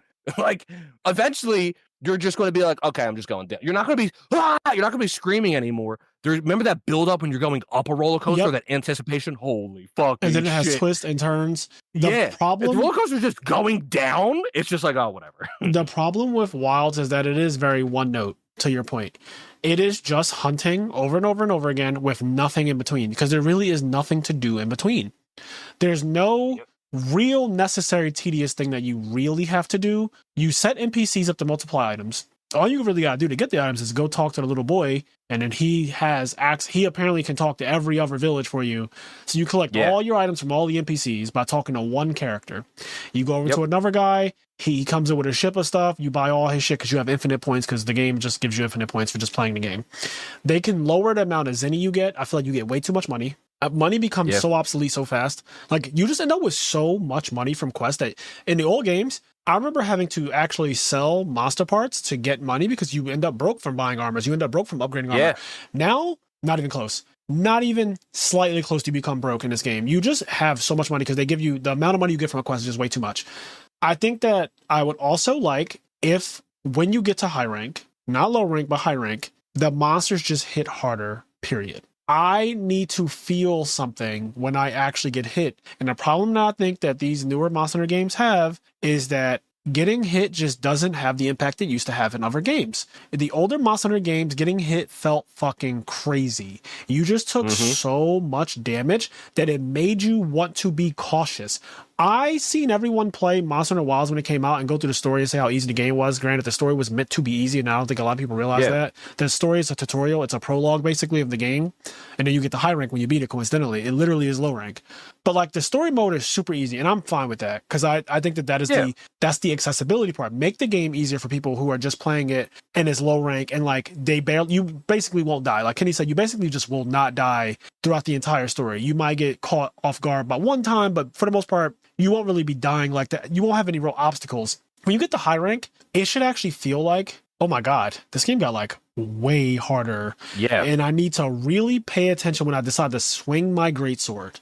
I need to actually learn how to do an offset attack. Instead of just playing the game the way I played the greatsword in every other game, I need to learn how to do an offset attack. I need to learn how to do a perfect guard. I need to learn these new mechanics that they put in the game. I need to learn the wire bug. Because if you don't adapt, you will just die. You will be banging your head against the wall, because they made it where you have to learn, because the stakes of getting hit are just so much higher. And right now, you get hit in Monster Hunter Wilds, and like outside of a few monsters, which is the Arch-Temperate monsters or whatever like that, and the Gormagala hits really, really hard. Arkveld hits really, really hard, but everyone's fought him so many times that everyone knows his attacks. But are even so then, telegraphed. like, I fought Arch-Tempered Raydale, and I think another Arch-Tempered has come out, but I haven't gone back to the game. I fought Arch-Tempered Raydale, and I was so excited to fight him. And when I fought him with 2 of my friends who have never played Monster Hunter before. I got them into Monster Hunter on Wilds. Yep. And so when we went to go fight Arch-Tempered Raydale, it was me, my wife, and our 2 friends. And I was so fucking pumped, and I was so excited, because I was just like, okay, this thing's gonna fuck us up. And I was and we just like beat it on our first try. And I was like, I don't know how everybody else felt. Maybe they still had a lot of fun. Maybe it was cool. But like for me, I was like really sad. I was really like deflated that we just beat it. And it was just like, man, because like now the night's kind of over. Like Arch Tempered Raidal came out and we beat it. And now like the night's over because like there's nothing else to do because we just beat it and we got a gem. And it's like, well, the night's over. Well, I'll tell you and this. It's like, it kind of sucked. I was like, oh, what? And I was just like deflated. I was kind of sad. That's how I felt when I fought Zoshia and Mizutsune. And, you know, I remember you telling me, like, there is another Mizutsune that's a bit harder. But if I'm being honest, at my skill level, I realized that Wilds will never be hard to me. Just the reality of it. It just won't be. And that is, like, a bit annoying because I remember World. You were saying at the beginning of this podcast, once we got past the intro, that World is the most played Monster Hunter game currently. Like, Steam charts and everything show that World is still being played more than Wilds and all that other shit. And the thing that I think is like, and I would tell you this, and I was not capping, World is genuinely difficult. Like, there were quests that came out, Kenny, that literally made people go on Twitter and on Reddit and they rage. Okay, so you said that you fought Arch Tempered Raidal and you guys beat it on the first try. And after that, you were just like, okay, we did it. Now what? Do we just go back to hunting the Gypceros again? There were nights where World would have a new quest, a new Elder Dragon like Elatrion, Fatalis, whatever. All the other monsters that they had. They have a lot of monsters. Behemoth from Final Fantasy. Those quests would come out. Nobody would beat it. Nobody would beat it. There would be. I would go to sleep having failed Elatrion 6 times in a row, stayed up to 2 a.m., got work in the morning. This is back before the pandemic. So I'm commuting to work. I'm commuting. Yeah. I stayed up the first night that Elatrion came out. Elatrion had a move that literally auto ended the quest if you got caught by it. And you just, that like, it just auto, like the questions, you just failed the quest if you didn't do what you were supposed to do. And it was it had a DPS check in it, which I never had in a Monster Hunter game before. It was genuinely challenging. And I think that it's okay to have certain monsters be easier.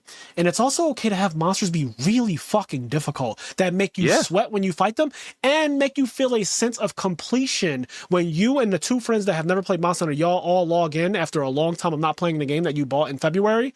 You now fight this monster that makes you feel alive. And like when you guys beat it finally, because you failed 4 times, when you finally beat it, you guys are like, holy shit, that was really hard, but we fucking beat it. Yes, he's fucking dead. We got like that feeling of completion of finally felling the dragon. That feeling of doing that is just missing. Like I beat Zoshia on the first try and the same thing you felt. I was like, okay, I did it. And like, it wasn't really that crazy. Like It's 100% agree. It's just like you just do it, you go in, and I wish it's so annoying because like part of me wishes because I've played World, but not really played World. I've played out of every Monster Hunter game, it's probably my least played one.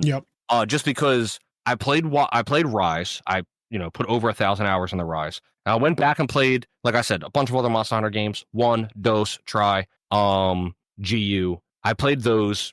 Had a lot of fun on all of them. GU's the one I played the most. And World is just like, I didn't really play it because it's a more modern one. And I knew the next Monster Hunter was coming out. And I knew the next Monster Hunter was going to be like it was a soft sequel to World. It was so I was like, I'm not going to play World. Yeah, I'm not going to play World because I'm just going to play like the better World soon, right? Which is what I was expecting Wild. That's what we thought, And then I wish that my 2 friends that I got in the Monster Hunter, I wish me, them, and Connie just played World. Same. Because we might still be playing it. Like, you know what I mean? Like, I'm not joking. World is so challenging. I'm not saying that in like with rose-tinted glasses.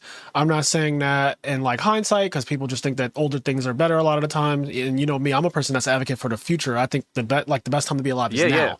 World is genuinely challenging in a way that Rise and Wilds have not brought to the table. They just do not. That fucking Behemoth quest, bro, where you need somebody to be the aggro, somebody to be the tank, and literally it wants you to play it like an RPG, like have a healer, have a designated person with life powders. They genuinely designed the quest, and it's really hard, bro. That Behemoth quest is so outrageously hard. It's so hard that you get a special thing when you beat it, like proof of Behemoth. You get like special shit for completing it. So many people have never completed that quest ever playing Monster Hunter. Listen, I'll speak to that. So, for example, because there are other games we wanted to talk about, although we're an hour and a half in. But like to make an example, though, one of my examples is Kingdom Hearts. I know that I personally am really fucking good at Kingdom Hearts Yep. in terms of like doing the hardest content. You get trophies for doing it. I've beaten Kingdom Hearts 3 on PlayStation 4, PlayStation 5, and Steam. Or not Steam, Epic, whatever. But my point is, on all of those, they show you like the percent amount of people that gotten certain achievements. Yes. So there's a percent amount of people that have beaten Yozora. It's like 1% or less for most. Like people, most of the people that have ever played Kingdom Hearts 3 have not beaten Yozora. When I fought Yozora, the night I fought him, I'll never forget I was streaming it. And I play a lot of Kingdom Hearts. I fucking love the game. I think the combat mechanics of that game are like so enjoyable when you really dive into it. Kingdom Hearts is a game that notoriously gets called easy, but when you play Kingdom Hearts on the highest difficulty, you need to interface with the game's mechanics or you just die. Yes. Like you have to you can't use your iframes. You have to like you have to use the game's mechanics or you will not clear it. So for example, our friend Cairo, you guys all know Cairo. I remember him notoriously saying like, I don't block in Kingdom Hearts. He was like, I never block. I don't block. Blocking is stupid. And I was like, you're gonna block. I was like, I promise you, you're gonna block. Yep. And then when he fought Lingering Will in Kingdom Hearts 2, which at the time Lingering Will was the hardest Kingdom Hearts boss ever, he was like, okay, I blocked. He was like, I had to block when I fought Lingering Will. And that's also how it is in the KH3. So anyway, to my point, Yozora is really hard. Everybody told me that like I wasn't gonna beat him on my first night. And I said to all of them, the stream doesn't end until I beat Yozora. No shit. Like if I'm here for 37 hours, I'm here for 37 hours. The stream doesn't end until I beat Yozora, number one. Number two, I will not look up a guide, look at a YouTube video. I won't accept, like, you'll get banned. If you give me a hint, you'll get banned. Yep. Like, and because people were like, oh, blah, blah, blah, like, just use this strategy. I was like, shut the fuck up. I didn't. I'm not you. I was like, see how you're watching me? I literally said this to somebody. I said, you're watching my stream. I'm not watching yours. You see how that works? Right. You're watching my stream. Right. Thank you for coming to my channel. I'm not you. I don't go on YouTube and watch somebody else beat the boss. Yeah. And then act like I'm high and muddy. Oh, this is the strategy. That's a whole No, thing. I'm not you. I'm beating the boss. And I'm not using a YouTube video to do it. I'm not using a guide. And I'm not going to walk around and tell everybody else what the YouTube strategy is. Yep. I'm going to beat the boss. Anyway, I beat Yozora. It took me 8 hours of just dying and retrying. I fought him for 8 hours straight, dying and just retrying. And then I finally beat him after 8 hours. And I celebrated a huge celebration. That's a thing that most people that have played Kingdom Hearts 3 haven't done. I say all that to say, like, it was fucking amazing. And so to your point of like Monster Hunter World, like I've never gotten a chance to feel that in Wilds. Like I wish when I loaded up Raydale, I fucking lost for 5 hours. But that's not what happened. Yeah, I feel like the apexes of each area of each map should have been so difficult. Like, I feel like the apexes, they made them out to be these elemental fucking energies that just, these entities, these gods of the area. Like, Ray Dow looks like a fucking god when you see him in his lair, and the lair is literally thunderstorming, literally thunder and lightning is striking the ground and making these crystals, and he's screaming, and his fucking thunder supercharged in that area, and his attacks become more intense in that area. And every apex has like a special area where they're more powerful that they go to at the end, towards the end of a fight, and it just makes them like way more insane. They should have been, the way the game was presented to us when it was just trailers and shit, and we were just watching like, oh, I was like, yo, this is going to be insane. This game's going to be hard.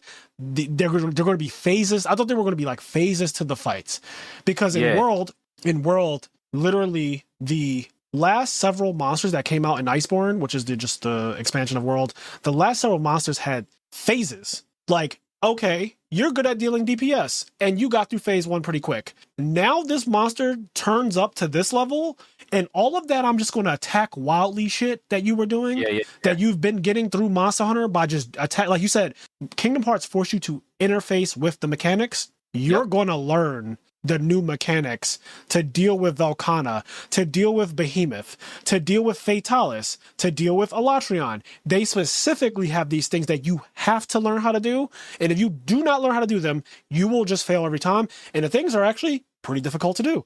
Like, you can lose track. They actually, it's so sad. And whilst they gave you a taste of it with Jin Dahad, Dahad is blatantly a Monster Hunter World monster, and it's a Monster Hunter World mechanic. They took that straight from Safi'jiiva. That monster's supernova, as they call them in Monster Hunter games. They call them supernovas. That attack, that type of thing happened first in World.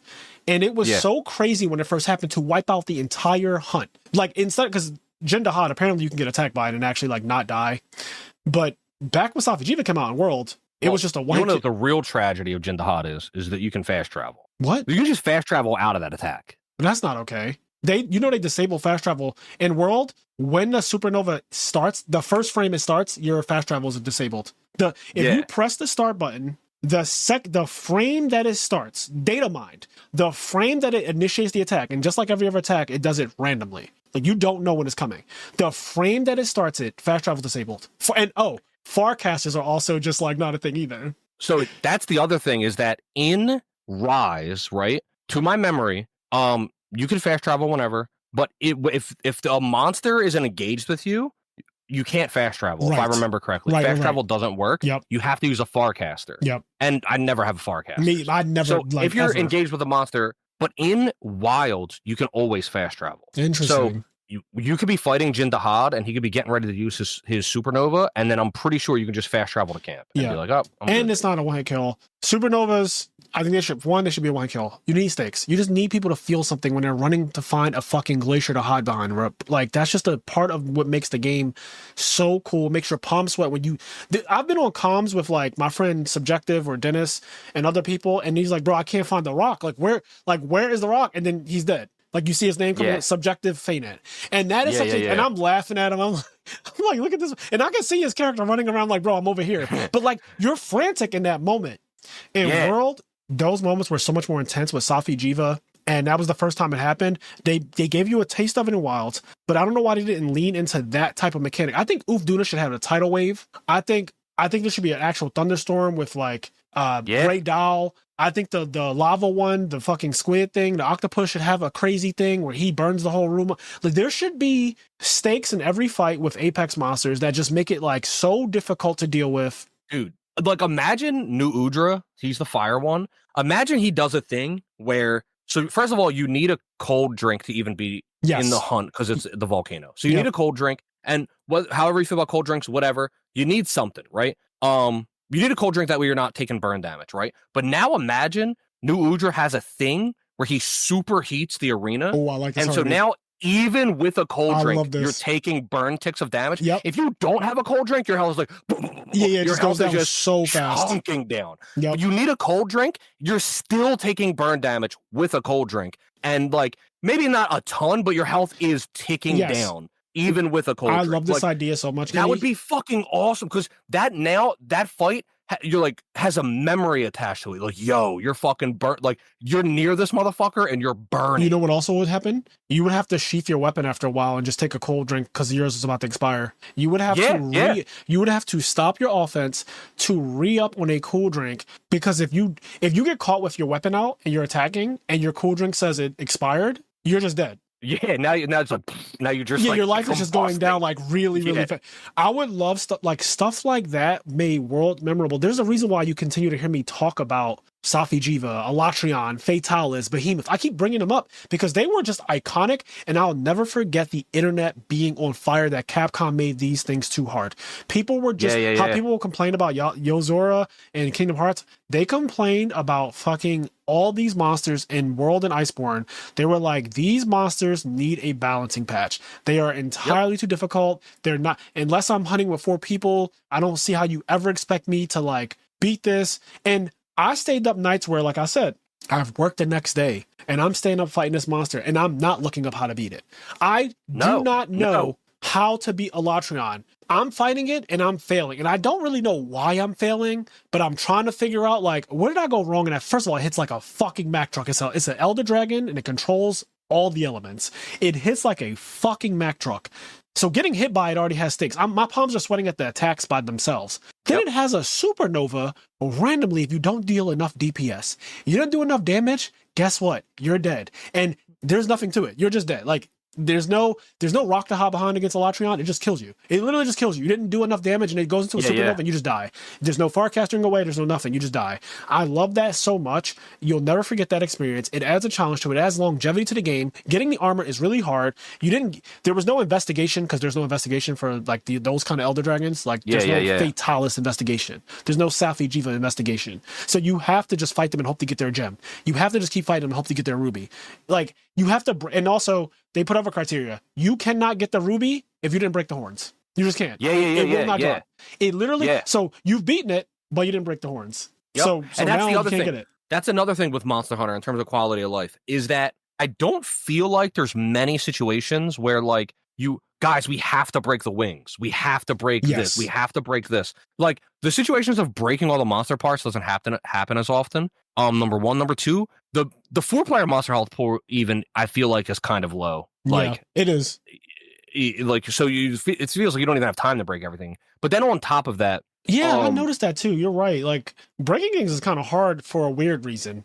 Not because it's hard to break them, but because the monsters kind of die first. They just die. And then there's like it's so funny because they're still in the game mechanically, but they're not. There's things like wind pressure and ground tremors, and there's armor sets and things dedicated to negating ground tremors and negating wind pressure. That's not in the game. Yeah. Like wind pressure doesn't happen. I don't know what monster even does that. There used to be a time where if Rathalos was in the air, like there was your wind character pressure, just went down and they couldn't move for a while. But now I think Rathalos has like one movement that causes wind pressure and nothing else causes wind pressure. Yep. So it's like, what the fuck is the point of there being like a negate wind, like ground tremors? You'd expect these big hulking giant monsters to have ground tremors, or if a monster's like digging on the ground, like Balahara is like a really weak enemy, but even still, he digs underground. So you'd think if he's burrowing underground and he's under you, you'd have ground tremors and your guy would trip. But that doesn't happen. There's no ground tremors. There's no wind pressure. There's just everything that could be seen as annoying is gone. And it's just too easy.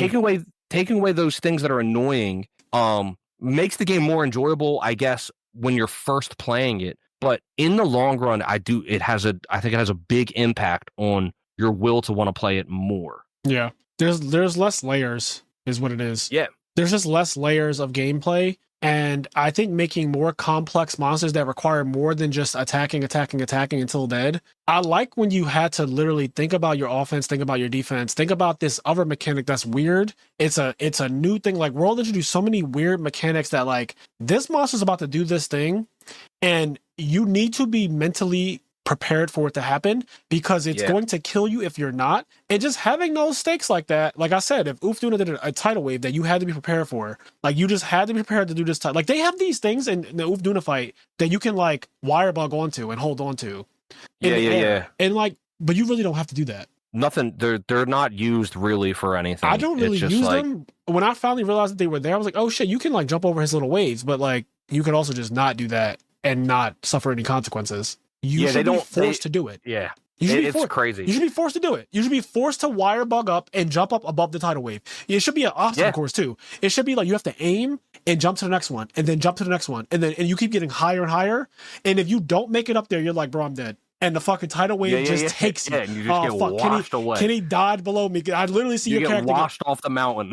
Yeah, you get fucking wiped out. You're just on the bottom. Like when you die, when your character does the faint animation, you're at the bottom of the mountain. You're like, shit. You just get washed away. Yeah, but there should be stakes. Yeah, I mean, because like the thing is, there's not that many monsters that are that difficult. But even then, I try to make sure that I make it clear that like all of my complaints aren't about because like I'll use Gormagala as an example, although I think he's the hardest. Well, I haven't played the updates, but Gormagala is like the hardest monster in the game. I agree with you 100%. And the thing is, I've had fights with Gormagala in this game where he beats the shit out of me. And the problem is, I have infinite potions. I fought Gormagala and I used all my potions, but then I just got more. And you could say, oh, well, just don't do that. Yeah, but I can do that. Yes. Like for example, when I beat Yozora, right? Yeah, I spent 30 minutes here already.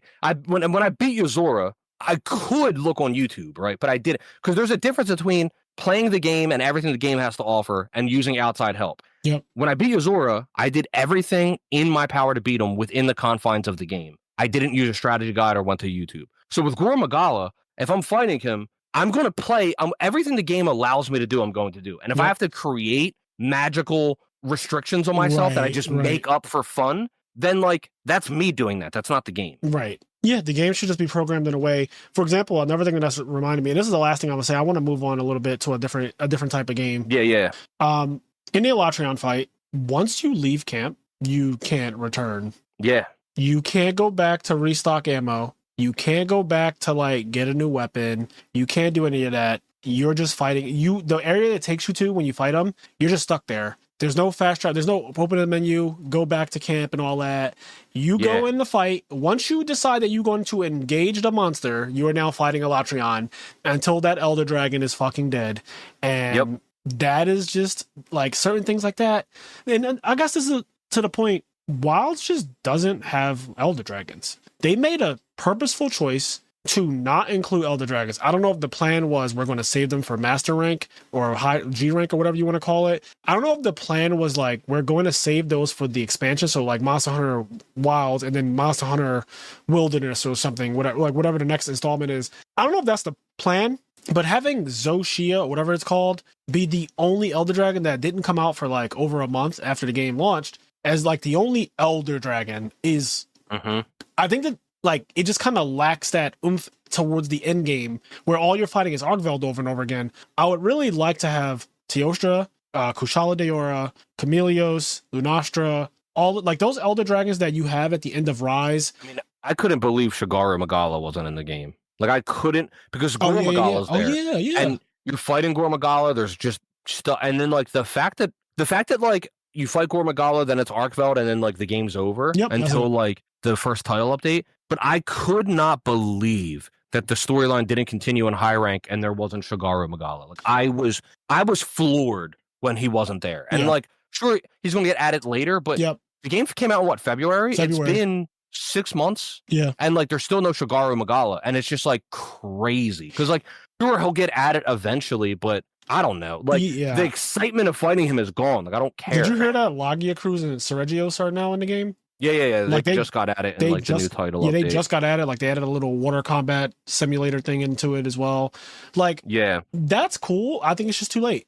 I think if you added that water combat thing with the Logia Cruise, which I've never fought because I've never played the underwater. Well, I'm sorry, that's a lie. You fight Logia Cruise in like 4U, but but you don't fight them underwater. You don't fight them underwater.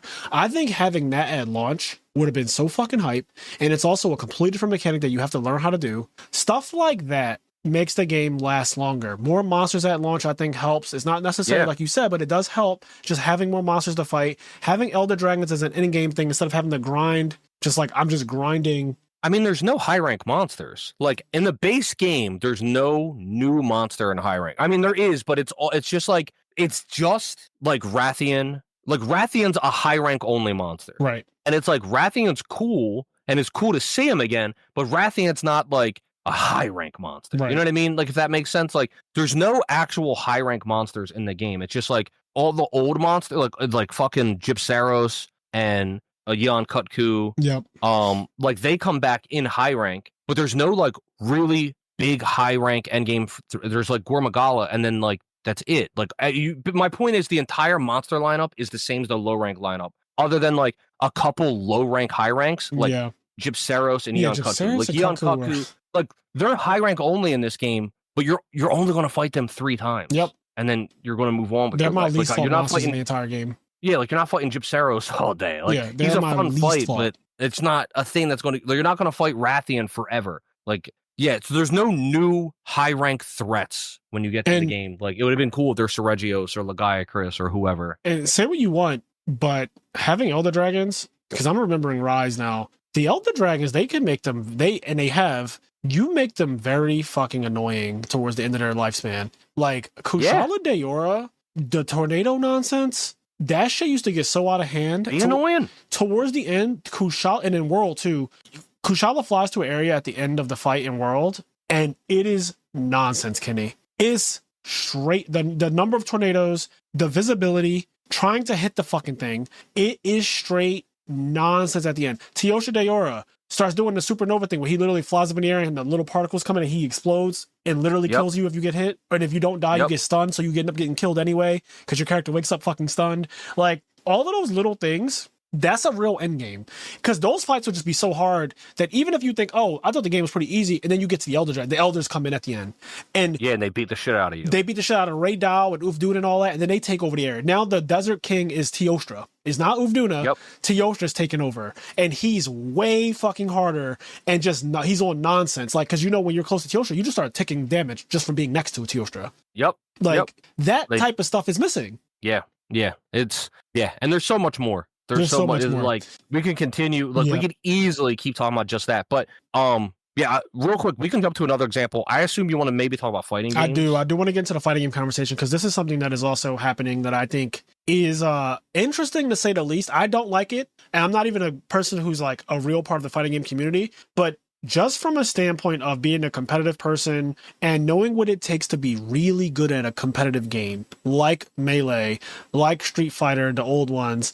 like Third Strike, for example, like those famous clips of Daigo and Justin Wong, and note that famous parry clip with Chun-Li and Ken.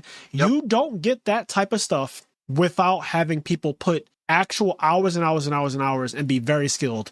And so, to that point, did you want to kick this off, or do you want me to kick it off? I mean, there's a bunch of things. You already mentioned a couple things that I can already touch on. The Daigo parry is the most infamous clip, I think, in esports. Yes, I don't think there's anything more infamous than that. In esports history, Daigo parry is like the most important esports clip, not just for fighting games, just period. Yep. That Daigo parry, it's just so huge. It is such a moment. It is so big for all of these different things. And part of what makes it's so sick to just watch. You can just look at it and know that it's sick. Yep. It's sick to just look at, even if you don't play Third Strike. If you know anything about Third Strike, you know how fucking hard it was to do that on the fly. Like, just the fact that he did that on the fly, he has no health left. If he messes up a single parry, he's dead.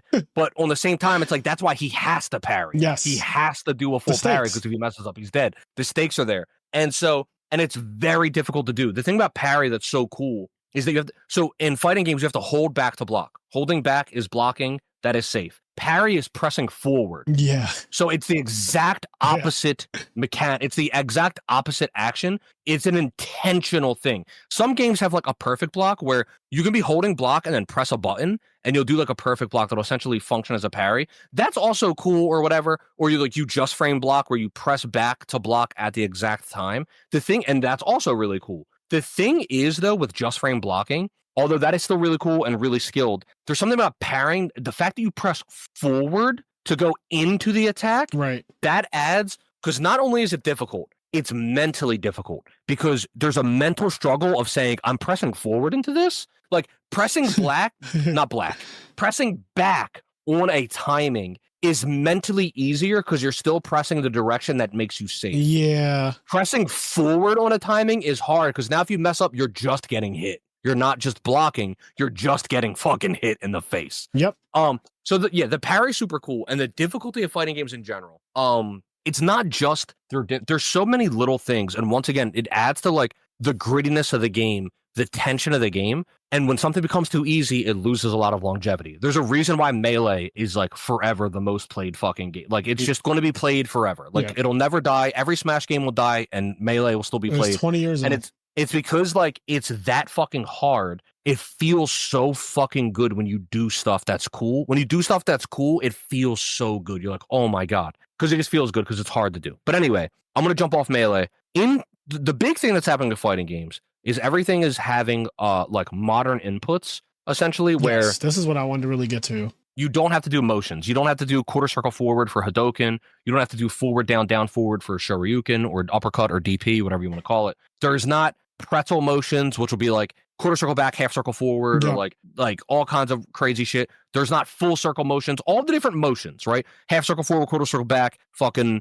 quarter circle forward, like double quarter circle forward, double quarter circle forward, half circle back. Certain inputs require forward, pause, forward, down, forward. Like, if we're talking about like Tekken, Kazuya and Heihachi have little commands that are like forward, pause, forward, down, forward, square, and like they'll do a rising uppercut type move. Yep. And like And then if you do that move, the Wind God Fist, if you do that move, forward, reset stick to neutral, like literally pause, stick goes, and then forward, down, forward button, you do the uppercut. and that uppercut's really good. But if you do it just frame, which means you perfect one frame do it, you get a better version of the move. Like the move is just better. Yeah, because you did it with better timing. Yeah, it's just a safe move now. So a lot of games will have like, instead of pressing quarter circle forward button for Hadoken, you just press forward button and it's Hadoken. Or there's just like a special move button where you just press the button, it does special moves. To do like an uppercut, you just press like down button and you do the uppercut, instead of having to do forward, down, forward button. There's a lot of unintended consequences to this. On one end, making the game easier, more accessible for people to play, fine. At the end of the day, like, the better players are still going to win. I'm not coming this from the argument of like, oh, it's going to make it so noobs can win or whatever. That's not really the argument I'm coming from a longevity and interest of even playing long term. But it also does change gameplay. Something that people don't think about is the uppercut, which is usually a fully invincible move. The Shoryuken, the Dragon Punch, the uppercut. I will mostly refer to it as uppercut or DP. The uppercut, which is usually a fully invincible move, part of its balancing is the difficulty of performing it. To do the uppercut, you have to press forward, down, forward, and then button, which means you have to stop blocking. Remember earlier we were talking about parrying? In order to do the uppercut, you have to stop blocking. You have to press forward in order to start doing this invincible move that you're usually using to get out of a dangerous situation where you're being pressured. So you have to stop blocking, press forward, and then do a whole other input, and then press a button. This means that high-level players, good players, they know when and where you can uppercut. They can put you in a position, put your stick in a position where you simply can't input uppercut to get out of it. They can mix your buttons up, mix up your, like if you're holding back and I jump over you, like I can mix up how you're holding your stick. I can change, and I can put you in situations where it's literally not possible for you to input uppercut. And if you do input uppercut, you're the absolute super god. But you can put people in situations, so there's a skill gap, there's a skill level, and putting people in situations where they simply can't uppercut because like you mix them up in a way, you put them in a position where like their fingers just simply can't do it because of the way it's aligned on the controller. If uppercut is literally just button, then that doesn't happen. You can just button it. You press it and it'll happen whenever it happens. The other thing is buffering. They made it so buffering is so much easier. You can buffer inputs out, so they happen at the first available actionable frame. You just buffer the input before you're even allowed to do it, and then you'll just fucking do it. So there's so much freedom in doing something like an uppercut. And then there's another point I want to make on buffering, but I want to give you a chance to jump in. Okay, so my one friend Jalen was playing fighting games with his brother, and he's been playing a lot of Tekken lately. He's been playing a lot of Tekken. He was also playing the new Street Fighter, and he was telling me he's playing online, and it tells you online when you have an opponent what kind of controls they're using, classic controls or modern controls. It like tells you. And he was like, bro, now this is when the game first came out, so he's gotten a lot better obviously over time, but like when it first came out, he was like, there are people using the fucking modern controls, and I was like, what does that mean? Because I didn't know about this.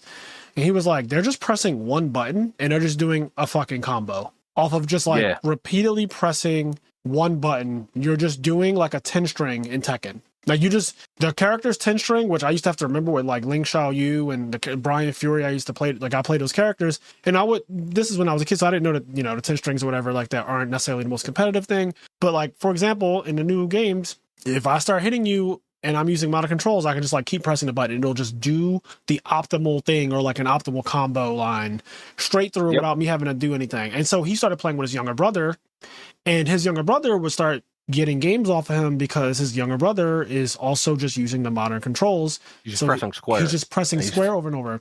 Now, while some people doing full combo into Hadoken into Super, he's doing pressing square. Whatever links up perfectly, he's just doing it by pressing one button. And some people are like, well, that's good because now he can play the game with his younger brother. The problem that I have with this is what it does to the mindset of the younger generation now. His younger brother, every time they play these fighting games, they have these modern controls where he doesn't have to learn how to do a Shoryuken. He doesn't have to learn how to do a Hadoken. He has no incentive to ever try to learn either right now, because in his mind, he's like, well, I'm getting by just fine just using the modern controls. It's easy. I can just press this one button and like it'll do the whole thing. Whereas with me, I'll never forget my dad's barber. He used to come over to the house because we used to get house cuts. He was a gamer, really fucking good at video games. He's the one who introduced me to Zelda. So like, he left Ocarina of Time over my house. The first time ever, he left the game, and he left the game, and he left a destroyed Game Informer that had like a walkthrough of it. But back then, I never understood how to like really use Game Informer for their like strategy guides or whatever. Yeah. So he like left that over the house with the intention of like me playing Zelda. And I remember I used to go on his file and just like play around with, he had all the items. He had all the hearts. He had 2 rows of hearts all the way filled, and they were outlined in white. And then he had every single thing when he opened up his menu. Every single thing had all the bottles at the bottom, everything. Din's Fire, Ferrari's Win, like everything. And then I would load up. I would play the game on New Game, and I have nothing, and I don't know how to progress the game. I don't know how to do anything. And at first I was like, I hate this game, because I load up his file and I have everything, and like I'm fighting Ganon, but I didn't know how to fight Ganon. So I would go to Ganon's castle and he'd be at the top charging up things. I didn't know you had the volley. I didn't know anything about it. So I'm just like dying. And then I would load up my file and it's like, you're in the fucking Deku Forest or whatever. Like the original players in Deku Tree. And like, I don't know how to progress. I don't know what to do. Frustrating. But then I go from school one day, put my bag down, load up Ocarina of Time. And I decide to actually just like try by myself, just like try to progress. Like, what am I not doing? How do I sneak past this guy that every time I move, he fucking moves with me? And like, you learn how to play the game by just literally playing the game. It doesn't spoon feed you the answers all the time. It doesn't literally, now in this case, the guy literally says like, you need a sword and shield or whatever, but it doesn't literally spoon feed you. Some things you have to do, and you don't know you have to give a fish to this fucking thing to open its mouth so you can go and get the Zora Princess. Like, stuff like that, I just love about older games. To the point, his younger brother, for example, doesn't know how to do the Dragon Punch. He doesn't know how to do the Shoryuken. He doesn't know what I had to literally, like, my fingers will always know how to do a Hadouken, forward and forward for the Dragon Punch. Like, I just know how to do these things. I know how to do Tiger Uppercut. I know how to do the jumping knee, his version of Shoryuken, like Sagat's. Because I played a lot of Street Fighter 4 and I'm an asshole, so I played Sagat when his damage was not nerfed, so he was just fucking ridiculous. But I know how to do all his attacks, and I know how to do like Guile. I can like do all the hold back for 2 seconds, press forward and swear, and then do those, boomerang. And then if you use R1, it comes out faster. And if you use R2, it comes out even faster than that. And if you use the light attack one, it comes out really slow. So now you can kind of move with it. And I'm learning how to mix up timings. I'm learning how to anti-air jump. So my friend keeps jumping, and I'm learning how to hold down, press up in circle, so I can now somersault. And just like, I'm learning these things because I have to adapt, because my friends are getting better at the game because they're playing it at home by themselves in training mode, and they're coming over and whooping my ass today. But then tomorrow I'm pissed because I'm competitive and I go into training mode and I'm now learning how to Shoryuken aerials. You jumped and I'm Shoryukening that. Like, you stay back and you're trying to camp, I'm Hadoukening to make you come forward, and I'm making you have to parry it. These types of things foster not only like better brain activity, like you're learning how to do, like, it's literally, I'm a great gamer now because of my younger self having to adapt to extreme circumstance of difficulty with friends, with older adults, like my father's barber. Well, he's also my barber. My barber as a kid who came over our house, he played Tekken. We played Tekken 3, and he would just kick my ass with every character. I used to say, you're only winning because you're picking Brian. And then he would just... And then he'd be like, all right. He picked Kuma. He's like, Kuma's fucking terrible. I'm going to pick Kuma. And I can't beat the Kuma. He's bear hugging me. He keeps on grabbing me. I'm annoyed. He's laughing at me, making fun of me. I'm about to cry, bro. I'm literally a fucking like 7-year-old boy, and I'm literally up to tears in my eyes because he's kicking my ass and he's taunting me. He's pissing me off, but it's really, I just suck. I just suck. And, oh man, you brought up so many fucking awesome points. Like, sure, somebody who's using the auto combos and the easy buttons and everything, eventually maybe they could learn how to do bigger combos and better things. Like, it just gives them an easier building block or whatever, and they could jump off. But I think because of how easy they make it when they come up against adversity, it's because conversely, you have this. You press a button to do Hadouken, or you have to learn that rhythm of doing quarter circle forward Hadouken, right? Doing that rhythm is a building block. And once you have that building block, it goes into other things. Learning the rhythm of like jump in kick to crouching kick into Hadouken. Yeah. There's like a rhythm to that. When you learn how to do that manually, you can do that. And so when you do that, you're in the rhythm of, okay, now I've got to make my combo bigger. I can actually do like jump in kick, jab, crouching kick or something. And it's like a 2-frame link. And I can do that and then into Hadouken. And then like you can make your combo better because like you're learning building blocks at a time. Whereas if you go from like super easy buttons to now you have to learn like more difficult combos, it's going to be harder to make that transition. You're not really going to do it because you're already just being spoon fed doing easy combos by pressing one button. Why am I going to learn how to do combos that require me to press 15 buttons? Because like I'm going from one button to 15, whereas before you would like learn how to do a combo where it's like a combination of 3 buttons and then 4 and then 5 and then 7, and then you're growing over time. The other thing though is that there is legitimate skill expression in motion inputs. Like, for example, in Melee, a lot of people, and I think a big mistake gets made by not just developers, but community members. A lot of people think L canceling is useless tech skill. If you talk about L canceling, it's one of the main things where people say, like, if they made a Melee 2 or if they where whenever somebody makes every Smash game is a Melee ripoff. Like nobody makes a Brawl. Like it's always like Rivals of Aether, Nickelodeon All Stars Brawl. Like all of those games, they're all Melee. Like they're all based on Melee. None of them are based on Brawl. What they all have the super fast pace of Melee. They let you do all the Melee things, but it's a little bit easier to do it. The mechanical tightness of it is a bit more looser. It's Melee, but looser and easier to do. None of them last as long as Melee. Fact. But one of the things they always do is they take away L canceling. It's not in the game at all. And if you ask a lot of Melee players, they'll say, some of them may even say, yeah, I mean, it makes sense. Like L canceling, it's useless tech skill. It's just there. It's literally just useless tech skill. There's no point for it being there. And that's just wrong, actually. There is skill in that tech skill. There's skill in L canceling. First of all, just on a primitive level, without getting to the point that I'm about to make, on a primitive level, it's fun to do. It's fun to have you do an attack and it's slow. Yeah. And then you learn, if I press a button, it's faster. That's just fun to do on a primitive level. It's fun to be like, I can do a thing faster because I pressed this button and I knew how to do it. And so when you're playing, like that one little thing creates like a skill gap between me and someone else. If I go over somebody's house and they're kings of the playground, I'm so good at Smash Bros. I'll kick your ass. There's the amount of people that told me they'll kick my ass with Roy. And as soon as they said Roy, I knew that I was going to destroy them because I love Roy, but he's not good. And then you just move faster than them. I can pick Roy and beat the balls off them with Roy because I can move faster I'm a faster Roy than they are just because of this one little thing. It's fun to like learn how to do that. That's cool. The next level though is that there's a timing difference. If you are high in the air and do an aerial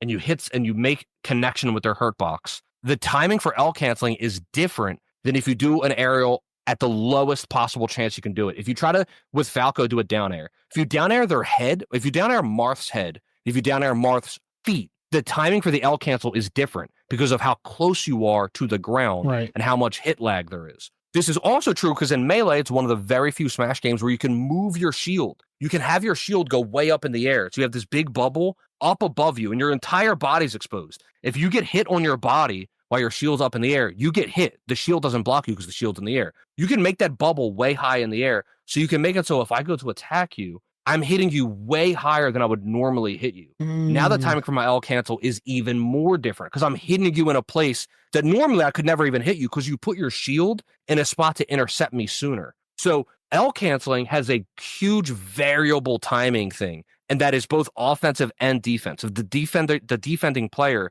So if you go in and you're doing this useless tech skill, if I make it so that you hit my body at a different height so that you mess up your L canceling timing, now you're laggier. Now I have a benefit. I can punish that attack. So the fact that, all of that to say, L canceling is not useless tech skill because the defender has a way to interact with it to then punish you for not having the skill to execute the L cancel in the way that he forced you to do it. That's a super long-winded way to say, if you're doing a Hadoken, you just press one button, you lose the excitement of what is known as a fireball war. Some people might look at this and think it's really boring, but it's actually really hype. That is a quintessential thing. If you have two really good Ryu players and they're just shooting fireballs full screen at each other, what's really cool is that eventually one of them will start winning. Yep. One of them, their fireballs are getting closer and closer to the other one, and eventually their fireballs are just hitting that other person, and the other person is losing this fireball. They're doing the exact same move, but eventually the other person is winning. And part of that has to do with knowing how to variable timing the fireball with the different strengths of fireball, but also the consistency of you doing that input. Yep. Some people are going to mess that input up eventually. And then I'm now winning this war. Whereas if it's just pressing the button, I can never mess up the input. I'm pressing the button. So I gave a really long explanation to say something as simple as a full screen Ryu fighting a full screen Ryu shooting fireballs at each other has infinitely more skill when you have to do a quarter circle forward button than if it's just button. And so when it becomes just a button, you're taking away a layer of the game. You're making it so that I can just fast travel to camp and drink a high potion. When you every time you strip away these layers for quality of life, you're not just stripping away layers to make it easier. You're stripping away depth. You're making a 8-foot pool a 3-foot pool. Literally. I can't dive into a 3-foot pool. I'll die. Yeah, you're removing I'll crack layers. my head. Removing depth. I like that. I like that analogy. I think that the modern controls are great for children, but like I also think that it kind of stymies children at the same time because I was forced to learn how to actually do real inputs to Soul Calibur, to Tekken, and to Street Fighter as a kid. I was forced to. Like there was no button in Smash Melee that said you wave dash, just like press a direction and press L2 and you'll just wave dash in that direction. That's not a thing. Yep. Like if I could just literally press left and L and then press right and L and my character wave dashes left and wave dashes right just because I'm doing that input without having to actually learn how to properly 45-degree angle, press it at the right timing, air dodge and everything close to the ground. Like if I never had to go in training mode and like learn how to really wave dash and wave land, it just takes away not only skill expression, but I also think that it makes you lazy as a gamer, as a person, because everything is just handed to you so easily. You never have to work for anything. You never have to work hard. And you face adversity once and you just kind of give up on the thing entirely. Yeah. And the thing is, it's not just, this isn't us being old men screaming at the moon. The grand point of all of this is you as a person play the game less. Yep. I'm not just saying games should be harder because real gamers play hard games. No, what I'm saying is that when the games are harder and they're more difficult to do things, you end up playing the game more and enjoying it. Not just you're playing it more artificially because it's harder to do, so it takes longer to learn it, so you spend more time playing the game. That's not what I'm talking about. You spend more time playing the game because the thing was harder and it took time for you to learn how to do it. So that's like already like a length of time, right? Yep. But then when you learn how to do it, that is so satisfying that you want to keep doing it. It's fun to be able to like cleanly wave dash waveland all around the screen. Yeah. So now when you know how to do it and the other person can't, it's fun to do that. But if you buy the game and you can just do that day one, you're going to do that for a week and then you're going to move on to a new game. But that exact same action you'll do for years if it's hard to do and it takes you longer than a week to learn how to do it. Yeah. You'll do it for years, even though you're doing the same thing. Because it was harder to learn how to do it, you're going to do it for years and years and years afterwards and continue to do it forever. Another thing you just said that is so funny that made me think of something. Melee players were so funny back because it's old now, right? Yes. But there's a technique in Melee called a moonwalk, right? Oh, yeah. And it's so fucking cool. It's Captain so Falcon? flashy. It's so sick. Everybody can do it, but it's most noticeable on Captain Falcon. Yes. So it's such a sick thing, and everybody loves it. Like, oh, can you moonwalk? And it even came to a point where some people were like better players would get mad if you moonwalking's not actually optimal, like blah, and they'd be like all on their high horses, yeah, but it's sick. And so people would get mad because like people would want to learn how to moonwalk. Like, yeah, but you should learn the fundamentals. I was like, fuck you, I'll learn how to moonwalk. Anyway, what's so funny is I remember trying to learn how to moonwalk and nobody could explain it to me because they're Melee players and they didn't play other fighting games. They couldn't explain to me how to moonwalk. And so the way people described moonwalking to me was always pure nonsense, right? And then one day I fucking realized a moonwalk is literally quarter circle back, half circle forward. That's what moonwalk is. And so if you played other fighting games, right, now you can that's what moonwalk is in Melee. It's literally a motion input from Street Fighter. Is how you get your character to do a moonwalk. And it's such a fun, cool thing to do. And it's also really fun because you're doing a thing to do it that feels good to do. It does, if it was just like press a button and your character does this moonwalk, sure, that'd be cool too, but it wouldn't have the mystique that it currently still has. Like, it's still sick as fuck when you see a Captain Falcon do a moonwalk, jump backwards, and he's flying across the screen and he Falcon punches someone. That shit is crazy. Yeah. But it's so funny because Melee players didn't know what motion inputs were, so they didn't know how to describe them because they were just like, they didn't play Street Fighter, they just played Melee. Yeah. So if they tried to explain moonwalk, the way they would talk about it was pure nonsense. Yeah, I just feel bad that like they've made everything so easy now. And I get it, accessibility. Now kids can just like pick up Street Fighter and pick up Ken and just start doing combos by pressing a button or whatever. But me having to learn Shoryuken, having to learn Tatsumaki and, Fireball Wars and all that stuff, and just the different ways to do inputs and the timing of things and mixing up the timing of things without just pressing the button one time and that's it.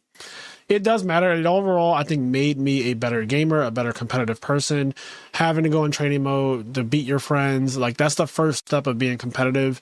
It's the first thing that makes you want to get better at something and grind to get better. And because you're putting that much time into it, it makes it that much more easy, or I should say, it makes it that much harder to move on from it. Like, yeah, you can move on easily from something that you don't have to invest time in to really do things. Like if I could just do a combo without having to really put time into it, then I'm going to move on from this very quickly because this doesn't require much from me. Another great example, just sticking with Street Fighter, in the newer games, there's no one frame links. I don't know the exact frame data because I don't actively play them, but I think like no link is bigger than like 3 frames. And then on top of that, there's a buffer system. So it's like it's a 3-frame link, and then you get like 5 extra frames of buffer to even like do the combo, right? Right. So everybody with a little bit of practice can do the hardest combos in the game. Everybody can do like every character's optimal combo. Whereas if you look at something like Street Fighter 4, there was a huge variety in combos, even amongst the top best players, because there was consistent combos that were shorter and consistent to do, and they weren't as difficult in terms of links. Then there was like medium combos that got a bit meatier. They had more damage, but they were a little less consistent because they were just harder to do. And then there was like full damage crazy combos where like they were very hard to do. There was multiple 1-frame links, and like doing those was like, even the top players didn't do those combos all the time because you could have just dropped them. Yes. And so if you went for that, the crowd would erupt. Holy fucking shit, he did full combo. Like, that was crazy. There's like 7 1-frame links in there. I can't believe he did that. I can't believe he risked that. If he missed that combo, he would have did this and he would have lost. But now, and so like there was people that would like top players, best players in the world that would do the very consistent combos that didn't do as much damage, but that would just wear you down with these consistent combos, never drop their combos, etc. There was just a huge variety. And then there were certain combos where like they were longer, but they didn't do a lot of damage, but they built meter. So there was like meter building combos that didn't deal a lot of damage, but they had some other side effect. There was a whole lot of variety in the combo. So it made it more fun to play and do because you learned how to do different things. A lot of characters at different sizes. So like if you did a combo on Zangief, that combo wouldn't work on Sakura because the size of their body was different.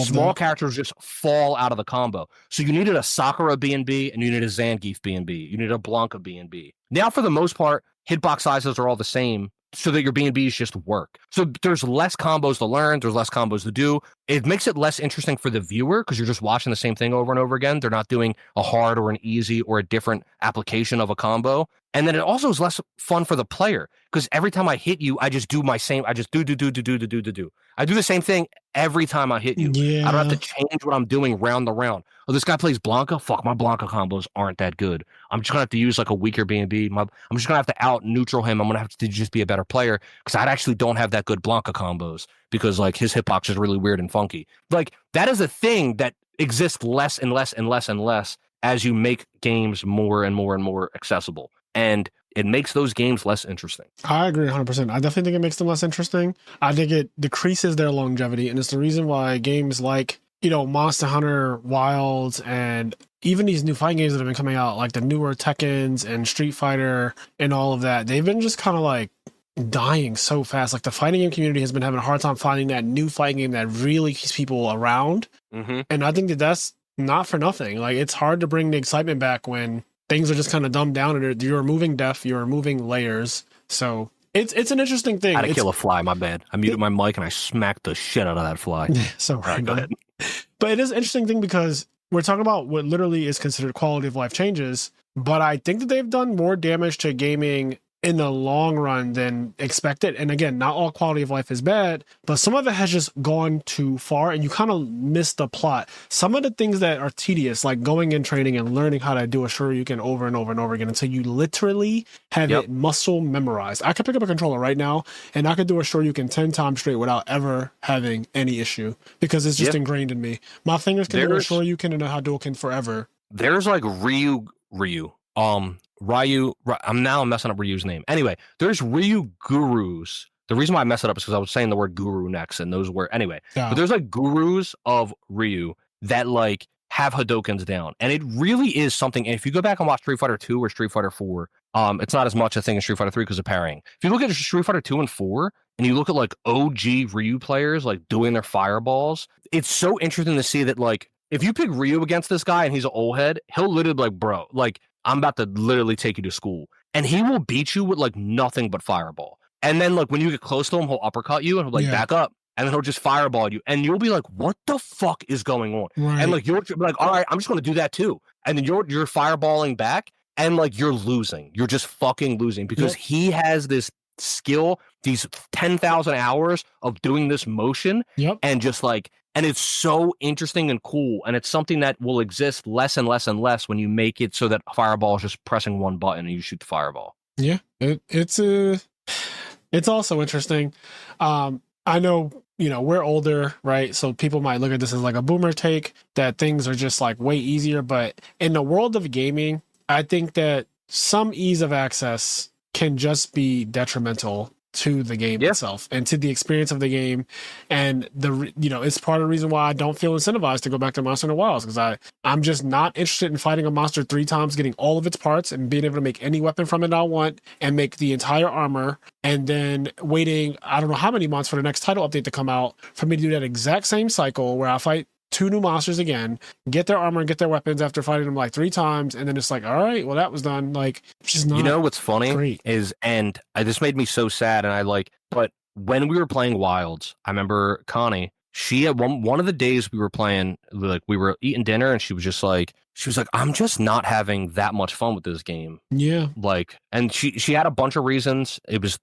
She was like, it's too easy, it's this and that, and she was like, I just remember, like, for example, like how you said there's no need for money in Wilds. Like, you get so much money in Rise, and Rise people, Rise was easy for a bunch of people in different ways. But in Rise, for example, I ran out of money a lot. And there was like this money route that you would run when your dog, and you would do this thing. It was like this really fun, like parkour Mario Kart course you would do to earn money. And it was a way to earn a lot of money quickly, but it was a thing you had to do. And you had to do it in order to have enough money to do the thing you needed to do. But also, it was fun to do it because it took skill to learn the route and to do the jumps and everything. Yeah, and it took skill to do it. And like, we never needed to do any of that in Wilds. And so basically, like, I remember being like, oh no, like, it's fine. Like, it's going to end. Like, I just remember like trying to like help keep her enthusiasm up. But she was like, had the writing on the wall really quick, where she was seeing a lot of the issues Wilds had. She was like, but like, this isn't interesting, and like, I'm not having fun because of this, and like, I want to have fun, but it's like, the game was just easier, and not just like monsters are easier. The game was easier in so many different ways because of all of this quality of life, that it just made the game less interesting, and all of the aspects that are supposed to be fun, because like, it's just everything's handed to you, and it's like, man, and it just, it's a little depressing. It's like, fuck. Yeah, I wonder, for people listening to this, if you made it this far, I am wondering, is there a game franchise that you play or have played that you've seen its evolution and it's gotten so easy that you kind of don't have the same interest level that you once had for it? Not just because you got older, but because genuinely you feel like it's not drawing your attention in the way it used to. It's not making you want to stay as long as you used to, because that's how I feel about the Monster Hunter franchise. Is like, it's just not drawing my attention in enough to make me really want to stay. And that is an issue as somebody who literally is competing with my time, in the sense that I literally went from playing, let's see, Ocarina of Time, The Last of Us, and now Clair Obscur, like back to back to back. And before that, I was playing like Slay the Spire and stuff like that. These are amazing games. Oh man, just real quick to cut you off, I think Slay the Spire is an amazing example of a game that like doesn't hold your hand. Like, that game is hard. It's brutal. You lose. It is, and it's a game that you can constantly come back to. Like, it doesn't hold your hand. Like, it is a game that doesn't have, like, it has quality of life in certain ways in terms of like games evolving over the course of 50 years. Right. But like, the game itself is hard. Like, yes. You just take damage. You like, and then it just gets harder. The more you play it, they don't make it easier on you. Right. They're like, oh, by the way, now it's harder. Oh, you beat the game, it's harder again. Yep. You beat the game, it's harder again. They just make the game harder every single time you play it. They go, by the way, it's fucking harder again. And it keeps you coming. You're like, you keep wanting to, it keeps making the game harder. It keeps becoming less accessible. You get less health. You heal less. You get damaged more. The bosses are harder. They do more shit. Your deck becomes worse. You get worse cards. You get less upgrades. The game just gets harder and less quality of life the more you play it. Yeah, it's kind of crazy. And then it makes you play it more. And it's one of the best games I've ever played. It's one of the games I have the longest amount of time logged into in my adult life. Fantastic game. Slay the Spire. You guys probably seen me play it on stream before. And I do want to get back to that at some point, because I kind of stopped playing that to play like Zelda and then Last of Us and then Clair Obscur. But I have low-key been thinking about Slay the Spire because I was doing everything mobile, because my Steam account, everything is like Ascension 20 except the defect. So I was like, I want to do this on my mobile account, because on mobile, like, it's very different. I don't have all the quality of life Steam shit that I have installed. But fantastic game that only gets harder, and they never give you any buffs. You don't actually, like, the more you play it, the only buff that you get is your own personal knowledge of how to play the game correctly. How to sequence your turns correctly, how to see certain interactions between when you're deck building, because it is a deck building game at the end of the day. And so, like, your buff is you, not the game saying, "Oh, it's so you've satisfying." like you don't get to level 20 and say like, "Oh, my character's level 20, so he now has more health." He now like no, you actually have less health now. Yep. Like my character's level 20, he now hits monsters harder. No, you actually hit a little less harder because you have a card in your deck that literally doesn't do a single thing if you draw it, and you always have it at the start of every combat. So in theory, like it's harder to stream together 3 strikes. Like the 3-strike hand is less frequent because you have a dead fucking card in your hand at the beginning of the set. So just like stuff like that, it's so interesting how that game is what I consider Slay the Spire to be a perfect game. I think it's one of the perfect games that are just exist in the world. I agree. It's just a perfect game. I think it's literally the definition of a perfect game. It has tons of replayability. It challenges you. So it makes you, if you're a person that actually cares about being challenged and accepts the challenge and it rises to the occasion, it will bring things out of you that you might not even have known you have in you. It's very, very good. It also will make you better at card games. It makes you understand sequencing. It makes you assess danger and threat levels. It makes you understand how to prioritize certain things over other things. Just everything about it, understanding how important damage is, how to build a deck for damage and stuff like that. It's just so many aspects of it, how to block correctly, how to have enough block cards but not too many that you kind of become passive, how to scale properly during a fight, when it's important to play a power as opposed to just not getting it into play this turn. Like, do I play Demon Form at the beginning of this fight against the Giant Head? Because in a couple turns, Giant Head is going to start attacking for some outrageous amount of damage, and if I'm not scaled up at the time that happens, I'm just going to lose the fight. So do I try to redraw the Demon Form, or do I play it turn 1 and just accept like turn 1, I'm a little mushy, I might take some damage turn 1, but then by the time we get to like turn 5 where he starts dealing 70 per hit, I already got like 3 times 5 strength. I have 15 strength or whatever it is, and now I'm hitting him with a whirlwind plus all these other buffs that I have, and I'm gonna one shot him right before he kills me. And like, because you played Demon Form turn 1, because you understood that interaction, you won the fight that you otherwise would have won if you just chose to not put that card in play turn 1. That literally, this happened to me, by the way. Stuff like that, just so interesting. Like, the game is so interesting. It's literally my definition of a perfect game. And so a lot of the newer games just don't touch on that challenge and on that robust feeling of so many layers, so many things that make you want to keep playing the game, so many things that make you come back to the game. Instead, I feel like a lot of games nowadays, you turn them on, you play them for a couple hours, and then you just fall out of love with it without even really knowing why. Yeah, I think that's the curse of quality of life, is that you will play a game and enjoy the game. And when you're done playing it, your opinion on it will be like, oh, I'm just done. Like, the game ran its course, because the game wasn't ever frustrating. So when you're done the game, it's not like you quit because like, oh my God, this one thing was so annoying. When you're done the game, it's just because like, oh, I'm done. Like, the game ran its course. That's cool. Like, I'm done with the game. And so it's not egregious. It's not, nobody is ever going to really be complaining about quality of life. Like, a company is never going to get like thousands and thousands of like emails hating a game because of quality of life, right? Because that's not how quality of life feels. It's it makes the game more accessible and easier. So when you're done the game, you're just like, okay, I'm just kind of done. Or you'll just stop playing it. Maybe you don't even finish it. You're just like, I was playing the game, I was liking it a lot, but then like I just didn't have time to get back to it. But you did. You just like didn't really feel like going back to it, and nothing was egregious. Nothing was wrong with the game. You just were like, I don't feel like playing it right now. And because there wasn't anything that lynched you in, that really like fucking hooked you. So that's the thing. I think that's the sad death of some games with quality of life, is that the reason why you stop playing them and the reason why they don't have longevity doesn't get talked about. And so it's something that might not get fixed because developers don't know to fix it, because it's not a thing that gets complained about. If something's really broken and fucked up and annoying, everybody's going to complain about it and developers are going to fix it, which is why we ended up into the quality of life loop that we're currently in. Yeah. People aren't going to complain about the game having quality of life. That's usually not something people complain about.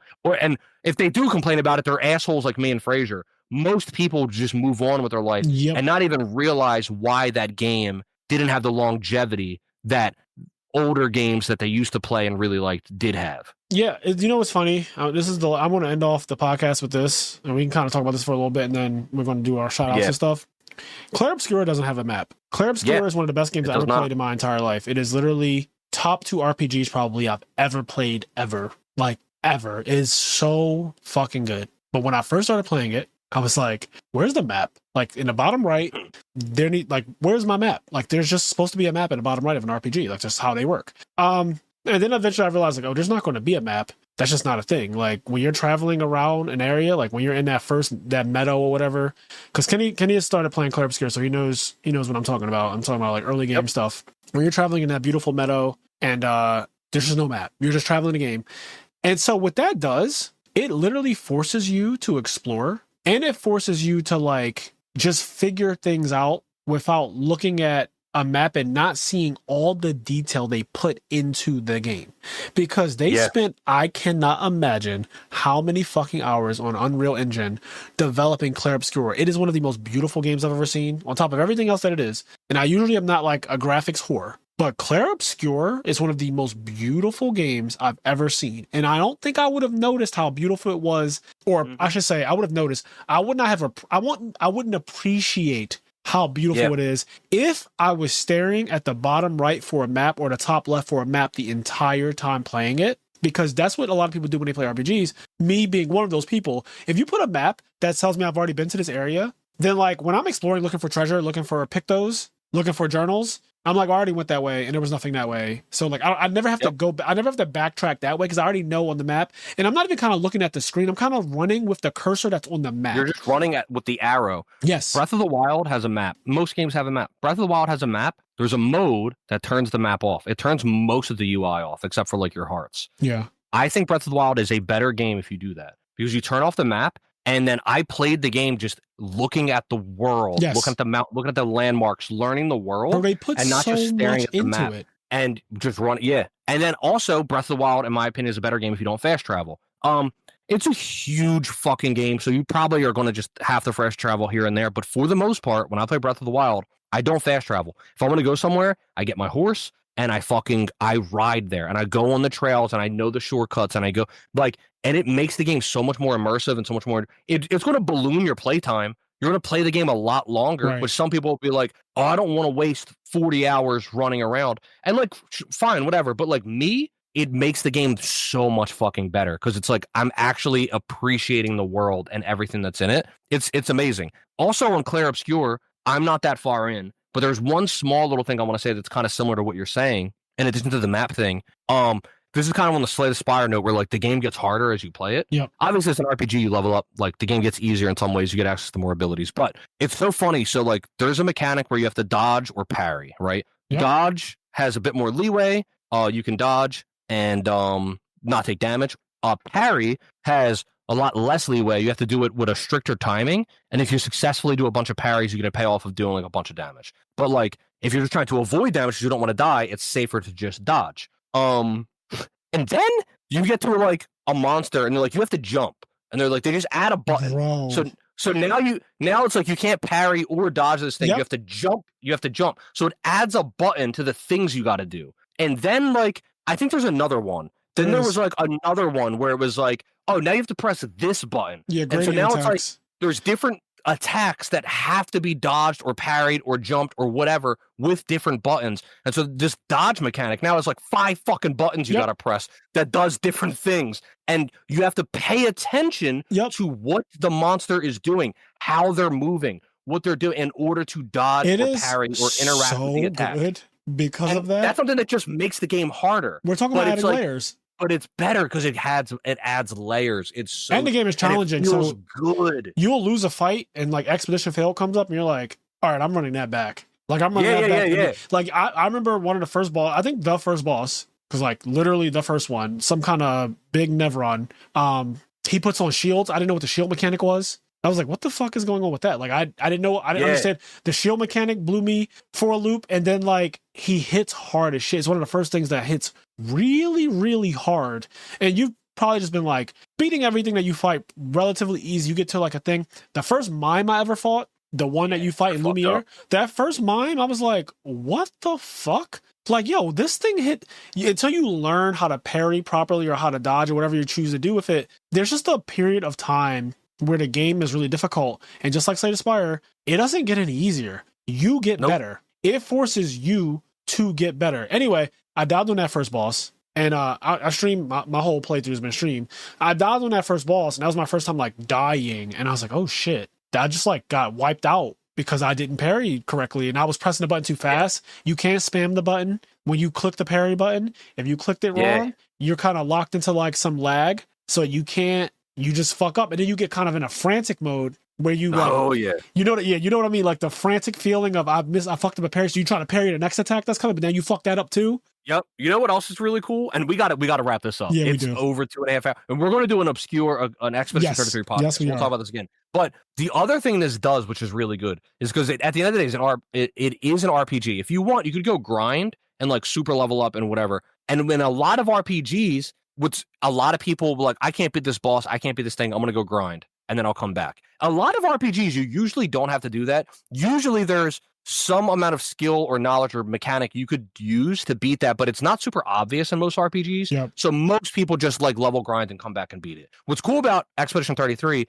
is that it's obvious. When you lose to a boss that's really hard and just destroys you, you could beat it without grinding. So there's been times where I lost to like a monster, and it's like, I can beat him. Yep. I just have to fucking dodge or parry. Yep. And so you don't have to go grind. You can just go right back in. It's like, I just have to be better. And it's a very immediate tactile thing. It's super enjoyable. Like it really, makes you, really and I know me and you I was like, oh, Kenny's going to love this because this game literally requires skill. Yeah. Like the game literally tells you, be better. Like there are fights you're going to get into and you're just like, the reason I lost that fight is because I just suck. It's not because the monster's actually hard or anything like that. You just fucking suck. Flat out. Period. You just suck. That's it. And you need to not suck in order to beat this boss. You just need to not suck. That's all you got to do. In theory, and I say this all the time when it comes to Expedition 33, you never technically have to take damage. You can go through the entire game without taking damage. That is actually possible because every single attack, there's something that you can press that will negate the damage entirely. There's something you can do to negate damage. So it's like, that's such a cool concept from an RPG standpoint, because people thought the turn-based RPG thing was dead. But anyway, we'll talk about this in the Claire Obscura podcast. I was about to get off on a tangent. Yeah, you were. Guys, let me know how you feel about this topic of just like quality of life. Is quality of life ruining the longevity of games? How do you feel about quality of life changes? Are there some that you think are good, some that you think are bad? Is there a game franchise that you've seen go through this process and you kind of feel a ways about it? Write in, let us know how you feel. But I'm going to give a shout out to the people at our party member or higher tier over on Patreon. So let me get that list together real quick. Okay, so we have going halfsies on a pair of $1,000 jeans just to go commando. Nova Leo, staying ready for my rival worm. Xavier Swift, this ain't God, this is Stanley Earl. Donald Zalug, trapping out the Squid Game house. Andre Reynolds. Vincenzo Dallas Bailey, KJ, how much meter you got? Sarah Maria, Alex Ahern, FT Campa, Big Bora, Gore's in my prison pocket, Sugal, Vicky Venamon, Elijah Barfault, Tyler Tadeo, Volvi the Mega Monarch, and so we spoke, that Lord of Castamere, but now the rains weep o'er his hall, and not a soul to hear. Shout out to Enraged Peacock, Janitor 215, Joshua Carroll, Eric Chai, This Ain't God, This is City Councilman Eric Mays, Mike and John, and then we have Tim Bailey at home with the Real Housewives of Atlanta, Majin Labubu, B-Dog23, Hershey Bar, and Poyster, Tyler Frasher, Sasha Egger, Daniel Anderson, Doroa, Chicken Toaster Strudel, Jordan Eastman, Robert Light, Clanger, Harsh Kumar, HT19, Gregory Calmaring, That Time Wizard Backpedal Though, Mike and John, Frago, Anthony Japov, Michael Zhang, Tyler, Chris Louie, Bob Cuddy, Luis Juarez, The Hopeless One, Cheer Choo Train. I just say Choo Choo Train. I'm sorry. Like, that's just giving Choo Choo Train to me. I know it's not a direct spelling, but like that's just Choo Choo Train to me. Zuku Senryu, JTL, and Cave. Thank you guys, especially the two newest members, Cave and JTL. Special shout out to Cave. So that's my friend Steven DeBreo. He just joined the optional boss tier, the $100 tier, which is reserved for one person per month, which allows you to literally come on the podcast and be a guest on the podcast. But what I also want to say, as an alternative to that, the optional boss tier also will allow you, if you want to do like Master Disaster or teach me how to cook, we can also do that as well. If you prefer that, like some people might not want to do like me and Kenny just talk for 2 hours and 40 minutes of we just ranted for 2 hours and 40 minutes. So not everybody can do that. Some people will be like, all right, I gotta go. Right. Me and Kenny can talk for a while. This is our relationship. We just yap and that's our thing. Not everybody's interested in doing that, but if you want to specifically like do maybe Master and Disaster with me, or you want to do teach me how to cook or whatever, we could set that up. We could do like something else that involves the IMNerd brand. But yeah, I might add that into the officially add that into the description of the optional boss tier to make it like more appealing to people, because some people, again, I imagine that some people who listen to this, they're like interested in that type of thing. So yep.